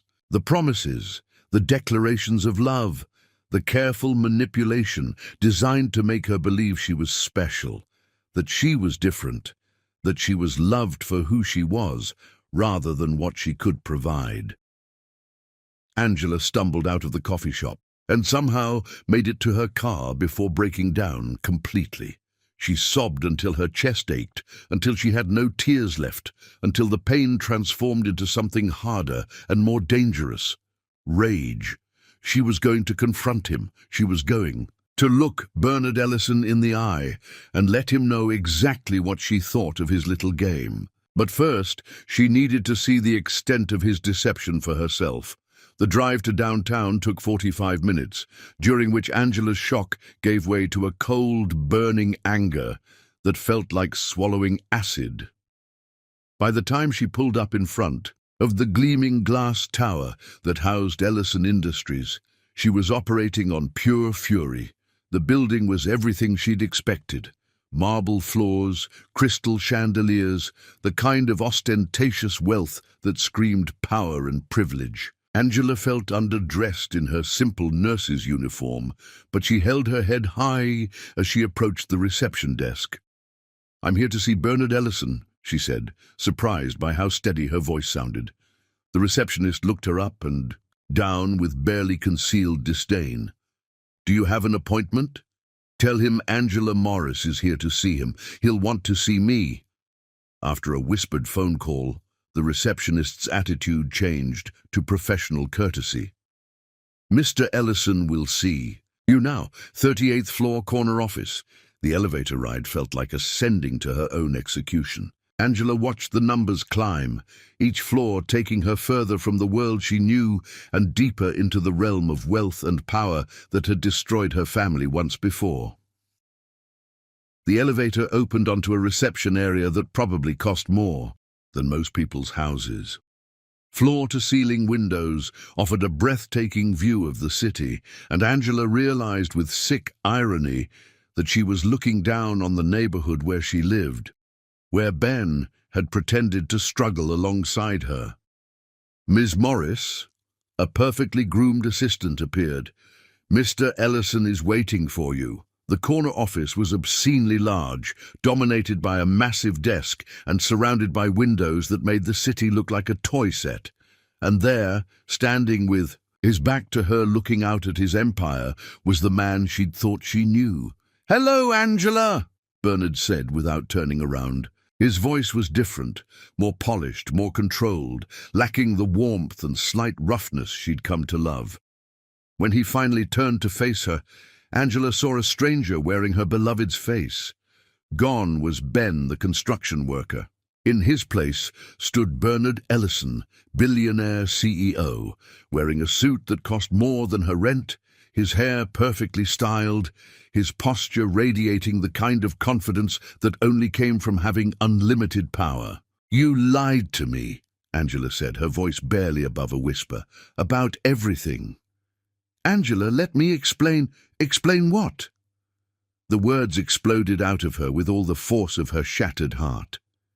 "Explain how you've been playing games with my life. Explain how you thought it would be amusing to see if you could fool the poor little nurse into falling in love with a construction worker."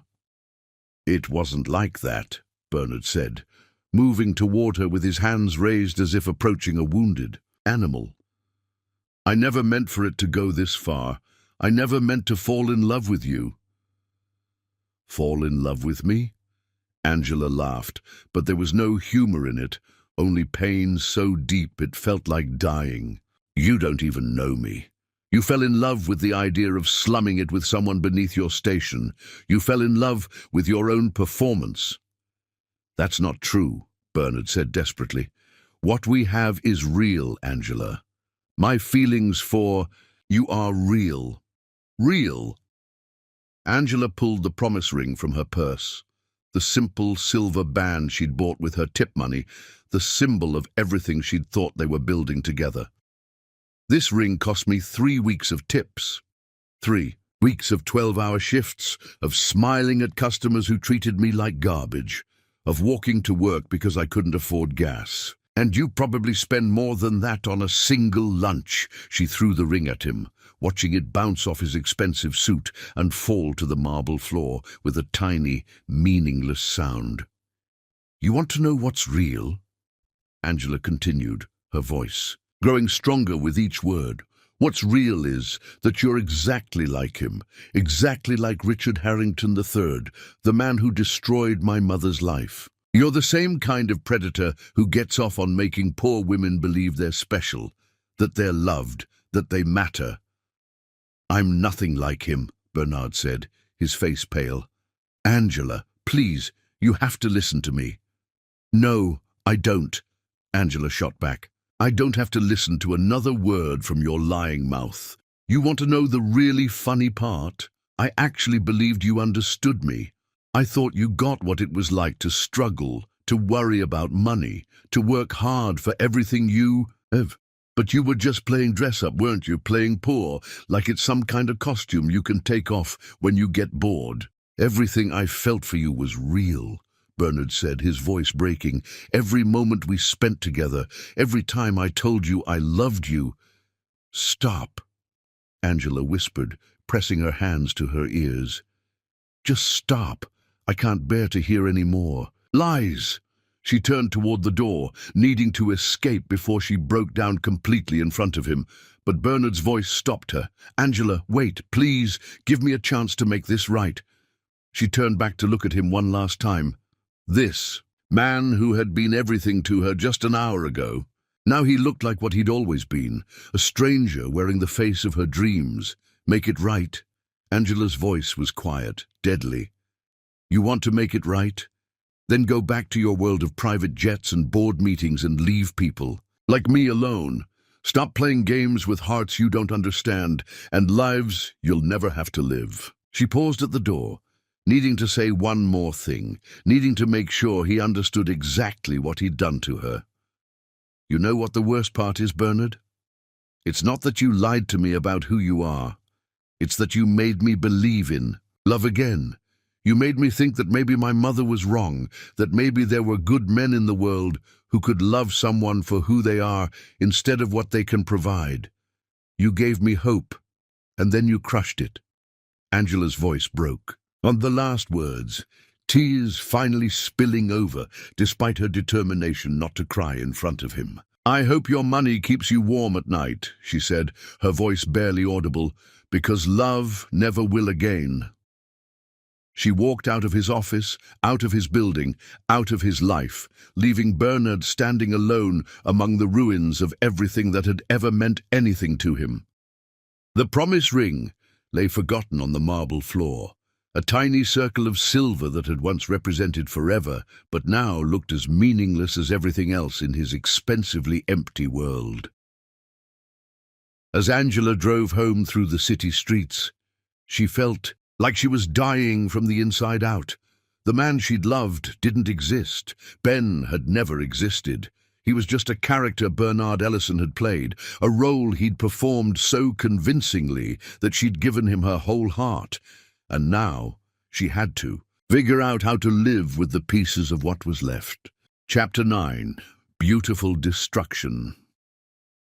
The first month after Angela walked out of his life, Bernard existed in a haze of whiskey and self-loathing that alarmed even his most hardened business associates.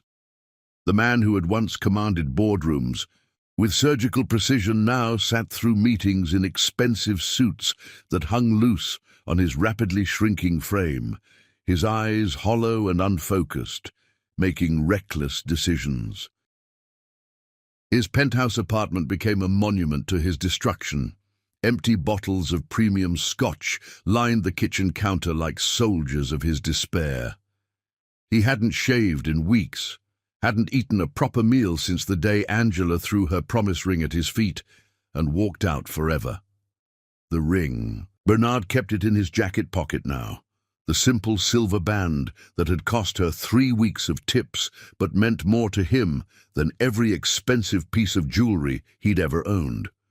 He would take it out during business meetings, turning it over in his fingers while lawyers droned on about contracts, remembering the way Angela's face had glowed when she'd slipped it onto his finger under the stars.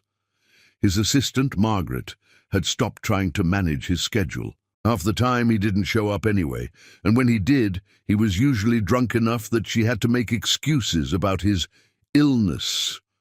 The board was beginning to murmur about his fitness to lead the company, but Bernard couldn't bring himself to care. What was the point of an empire if you had no one to share it with? 3 weeks into his descent, Bernard made a decision that would have shocked his former self. If he couldn't have Angela's love, he could at least give her the dreams she'd shared with him during those precious months when she'd thought he was Ben. The Morris Community Health Clinic became his obsession. Working through shell companies and charitable foundations, Bernard poured millions into the project, ensuring the funding couldn't be traced back to him. He hired the finest architects, the most skilled construction teams, the most advanced medical equipment manufacturers. What Angela had described as a simple free clinic became a state-of-the-art medical facility that would rival the city's best hospitals. He worked on it 18 hours a day, driven by manic energy born of grief and desperation. Every detail had to be perfect. Every piece of equipment the best available. Every room designed with Angela's vision in mind. If he couldn't give her his love, he would give her this, the manifestation of every dream she'd shared with him. But even as he built her dream clinic, Bernard knew he was also building his own destruction. The deeper he poured himself into the project, the more he relived every conversation they'd had about it, every time her eyes had lit up when she talked about helping her community. Meanwhile, across the city, in her tiny apartment, Angela was fighting her own battle with the wreckage of their love. The first weeks after the confrontation had been the worst. She'd barely been able to function, calling in sick more often than she showed up, crying until her eyes were so swollen she looked like she'd been in a fight. Food became her enemy. Everything tasted like ash, and swallowing felt insurmountable. She lost weight rapidly, her scrubs hanging loose on her shrinking frame, her cheekbones becoming sharp angles in a face that had once been soft and full of life. Her mother, Clara, watched helplessly as her daughter wasted away from heartbreak.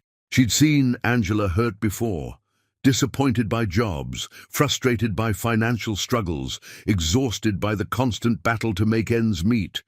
But she'd never seen her daughter broken like this, hollowed out by pain so deep it seemed to consume her from the inside. "You have to eat something, baby," Clara would plead, sitting beside Angela's bed with bowls of soup that went untouched. "You can't keep doing this to yourself." But Angela couldn't explain that eating felt like betrayal somehow, like accepting that life would go on when everything that had given her life meaning was gone. Bernard, had been more than just her boyfriend. He'd been her future, her hope, her proof that love could be trusted after all. Without him, she felt like she was drowning in a world that had suddenly lost all color. The nights were the worst. Angela would lie in her bed, staring at the ceiling and reliving every moment of their relationship, trying to figure out what had been real and what had been performance. Had he really loved her, or was she just another conquest for a board? Billionaire? The questions ate at her like acid, corroding her ability to trust her own memories, her own heart, her own judgment. 6 weeks after their confrontation, Angela forced herself back to work at the clinic. She moved through her shifts like a ghost, performing her duties with mechanical precision, but without the warmth and compassion that had once made her patients light up when they saw her. It was during one of these shifts that Angela first heard about the clinic. "Did you hear about the new medical facility they're building over on Morrison Street?" one of the other nurses mentioned during lunch. "Supposedly it's going to be completely free for neighborhood residents. State-of-the-art equipment, full range of services." Angela looked up from the sandwich she'd been pretending to eat. "Free? That's impossible. The startup costs alone would be millions." "That's what I thought too, but apparently some anonymous donor is funding the whole thing. They're calling it the Morris Community Health Clinic." The name hit Angela like a physical blow. Morris, her name. The dream she'd shared with Bernard during those precious nights when she'd believed he understood. Her passion for helping people. "Morris Community Health Clinic?" Angela repeated, her voice barely above a whisper. "Yeah, construction started about a month ago. Can you imagine? A completely free clinic with the best equipment money can buy, right here in our neighborhood?" Angela excused herself and walked to the bathroom on unsteady legs, locking the door before collapsing against it. A month ago, construction had started right around the time she'd discovered Bernard's lies and walked out of his life, the Morris Community Health Clinic. Her dream clinic bearing her name, funded by an anonymous donor who had to be Bernard. That night, Angela couldn't resist driving past the construction site. What she saw took her breath away. This wasn't the modest free clinic she'd envisioned. This was a medical facility that would rival the best private hospitals. 3 stories of gleaming glass and steel, with construction crews working around. The clock, a sign posted outside, listed the features. Full diagnostic imaging suite, including MRI and CT scanners, cardiac catheterization lab, surgical suites, pediatric and obstetric wings, dental clinic, mental health services, pharmacy, all services provided free of charge to community residents. Angela read the list through tears she didn't realize were falling. This was everything she'd ever dreamed of and more. A comprehensive medical facility that would transform healthcare for everyone in the neighborhood. The kind of place where Mrs. Rodriguez wouldn't have to ration her insulin, where little Tommy Chen's parents could afford his asthma treatments. But instead of joy, Angela felt only deeper, more complex pain. Because she understood what Bernard was doing. He was trying to prove his love through the one thing he knew would matter to her. And the terrible truth was that it was working, at least partially. Standing there in the cold October night, looking at the physical manifestation of every dream she'd shared with the man she'd loved, Angela began to understand the depth of what they'd lost. This clinic represented more than just Bernard's wealth. It represented his understanding of who she was, what mattered to her, what would make her happy. Over the following weeks, Angela found herself driving past the construction site regularly, watching the building take shape. The clinic wasn't the only mysterious development in the neighborhood. Suddenly, there were scholarship programs appearing for local high school students, medical bill assistance funds for families in crisis, grants for small businesses.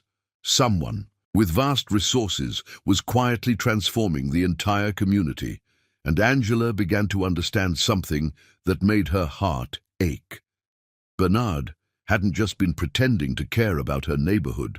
Somehow, through their relationship, he'd genuinely come to understand what mattered to her, and he was acting on that understanding even after she'd rejected him. 3 months after their breakup, Angela's mother had a heart attack.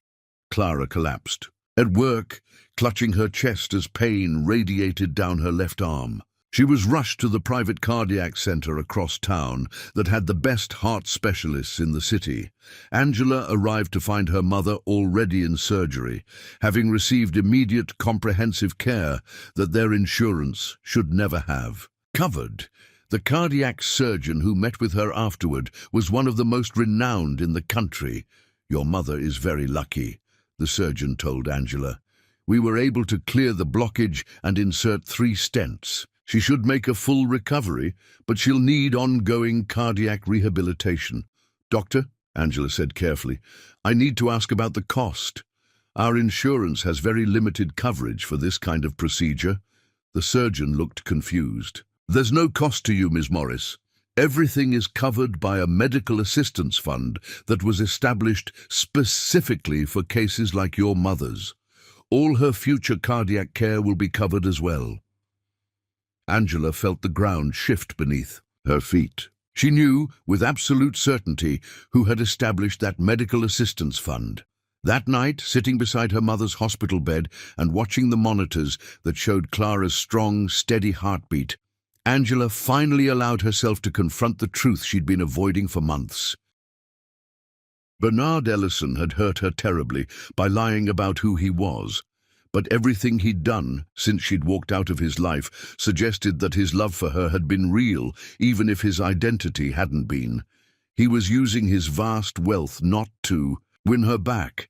He had to know she'd never accept him again, but to take care of the people and community she loved. It was the most beautiful and heartbreaking gesture she'd ever witnessed, and it made her miss him with an intensity that felt like dying all over again, because for the first time since that terrible day in his office, Angela began to wonder, what if she'd been wrong? What if his love had been real, even though his name and job had been fake? What if he'd lied about everything except the one thing that mattered most? The thought terrified her, because if she was wrong about that, then she'd thrown away the greatest love of her life over pride and fear. And if she was right, then she was in love with a man who would never exist again. Either way, she was lost. And for the first time in months, Angela began to wonder if maybe, just maybe, being lost together might be better than being lost alone. Chapter 10. Love Conquers All. The Most Beautiful Reunion. 8 months had passed since Angela Morris walked out of Bernard Ellison's life, and the Morris Community Health Clinic was now the crown jewel of the neighborhood. Every day, Angela worked in the gleaming halls of her materialized dreams, surrounded by advanced medical equipment, treating patients who no longer had to choose between healthcare and rent. But every miracle she witnessed reminded her of the man who had made it all possible. The man she'd loved as Ben, lost as Bernard, and still missed with an ache that time had deepened rather than healed. Her mother's recovery had been complete, thanks to ongoing cardiac care mysteriously covered by medical assistance funds. Clara was stronger now, having watched her daughter slowly rebuild after devastating heartbreak. It was Clara who finally spoke the words Angela had been thinking but couldn't say. "He still loves you," Clara said one evening as they sat in their small apartment. "Everything he's done, the clinic, the scholarship programs, my medical care, it's not charity, baby girl. It's love, the kind of love that moves mountains." Angela looked up, tears threatening. "Mama, please. That man loves you with a love that doesn't quit, even when it's rejected. Money didn't make him do all this. Love did." That night, Angela couldn't sleep. She kept thinking about Bernard, wondering where he was, how he was doing, whether he was suffering the way she had been. She thought about the last time she'd seen him, standing in his expensive office looking devastated as she threw her promise ring at his feet, the promise ring. She still had it, though she'd never admitted that to anyone. It lived in her jewelry box now, a simple silver band that had once meant everything and somehow still did. The next evening, as the sun began to set, Angela made a decision that terrified and exhilarated her. She was going to find Bernard. She had to see him, had to look into his eyes and find out if there was anything left to salvage from their love. Angela drove to the rooftop where they'd made their promises under the stars 8 months ago. Something told her that if Bernard was thinking about her the way she'd been thinking about him, he would be there. The building was exactly as she remembered it. She used the service elevator, her heart pounding with each floor. The elevator doors opened onto the rooftop, and Angela's breath caught in her throat. He was there. Bernard stood at the edge of the rooftop with his back to her, exactly where he'd been standing the night they'd made their promises. But this wasn't the confident billionaire she'd confronted in his office. This was a broken man, devastatingly thin, wearing clothes that hung loose on his frame. Around his neck was a chain, and hanging from it was her promise ring. The simple silver band she'd bought with her tip money. "Bernard," she whispered, and he went completely still. Slowly, as if afraid she might be a mirage, Bernard turned around. When their eyes met across the rooftop, Angela's heart shattered all over again. He looked like he'd been through hell, his face gaunt, his eyes hollow with the same pain she'd been carrying. But it was still him, still the man she'd fallen in love with. "Angela," he breathed, his voice cracking with 8 months of pain. She ran to him then, all her carefully planned words forgotten. They collided in the most desperate embrace she'd ever experienced, arms wrapped so tightly around each other they could barely breathe, both sobbing uncontrollably as 8 months of separation poured out in tears. "I'm sorry," Bernard kept repeating into her hair, his whole body shaking. "I'm so sorry, Angela. I'm sorry for lying. I'm sorry for hurting you. I'm sorry for being such a coward. I'm sorry for making you think I didn't love you when loving you is the only real thing I've ever done." Angela pulled back to cup his face in her hands, feeling the wetness of his tears mixing with her own. "I'm sorry too," she said through her sobs. "I'm sorry for not seeing that your love was real. I'm sorry for running away from the most beautiful thing in my life." Their first kiss, after 8 months of separation, was explosive, desperate, hungry, tasting of tears and forgiveness and infinite longing. They couldn't stop kissing, as if trying to make up for every missed moment, every night they'd lain, awake, yearning for each other's touch. Soft kisses, deep kisses, passionate kisses, punctuated by whispered apologies and declarations of love. Bernard lifted her off her feet, spinning her around as they laughed and cried simultaneously, both giddy with the impossible joy of being together again. "I never stopped loving you," Bernard whispered against her lips. "Every breath I took was because I hoped to see you again." Angela responded by kissing him so deeply he groaned with relief. "I never stopped wearing your ring," she confessed, showing him the chain around her neck. "Even when I hated you, I couldn't take it off." They sank to their knees on the rooftop floor, unable to let go of each other, kissing between every word, hands roaming over faces and bodies as if to confirm this wasn't a dream. "The clinic," Angela said between kisses. "All the scholarship, programs, my mother's medical care, that was all you, wasn't it?" "I had to," Bernard said, cupping her face. "I couldn't win you back, I knew that. But I couldn't stop loving you, couldn't stop wanting to take care of you and everyone you loved. It was the only way I could show you that what we had was real." "Wasn't all a lie," Angela said fiercely. "Ben was real, the man who held me in the rain, who made love to me under these same stars. He was real. You were more real than you'd ever been in your life." They made love right there on the rooftop, under the same stars where they'd first promised forever. This time it was desperate and passionate, filled with 8 months of longing transforming into pure, overwhelming love. Their bodies remembered each other perfectly, every touch electric, every kiss a promise. "I love Ben, I love Bernard, I love every version of you." Angela gasped as they moved together. "You became the man I fell in love with because love made you real." Bernard responded by making love to her with such tender intensity that they both wept from the beauty of it. 8 months of separation, making every touch feel like a miracle. When they reached their peak together, it felt like coming home. Afterward, they lay wrapped in each other's arms under the stars. Bernard slipped her promise ring back onto her finger with trembling hands, the simple silver band catching the starlight. "Marry me," he whispered against her lips. Marry me as whoever you need me to be, because I'm only myself when I'm loving you." Angela's answer was another soul-deep kiss. "Yes," she whispered. "Yes to forever. Yes to building a life together. But I don't want to marry Ben or Bernard. I want to marry the man who became himself because of love." They talked until dawn, making plans and promises, sharing 8 months of pain, forgiving each other for the pride and fear that had kept them apart. As the sun rose over the city, they made love again with a tenderness that spoke of new beginnings.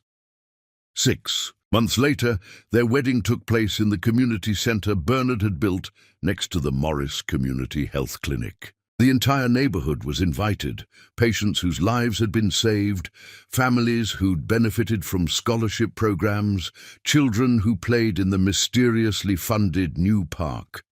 Angela wore a simple white dress, but she'd never been more beautiful.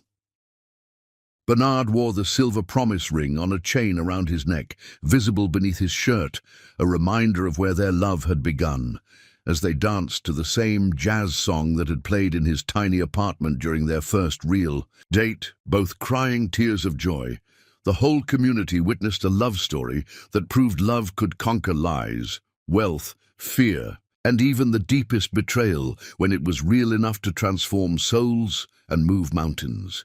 Their first dance as husband and wife was interrupted by applause from hundreds of people whose lives had been touched by their love story, not just by Bernard's money, but by the way their love had inspired him to become a better man, shown Angela that trust was worth the risk, proven that real love didn't care about bank accounts or social status. Real love cared about the heart, and Angela and Bernard had hearts that belonged together, no matter what names they used or what lies they told along the way.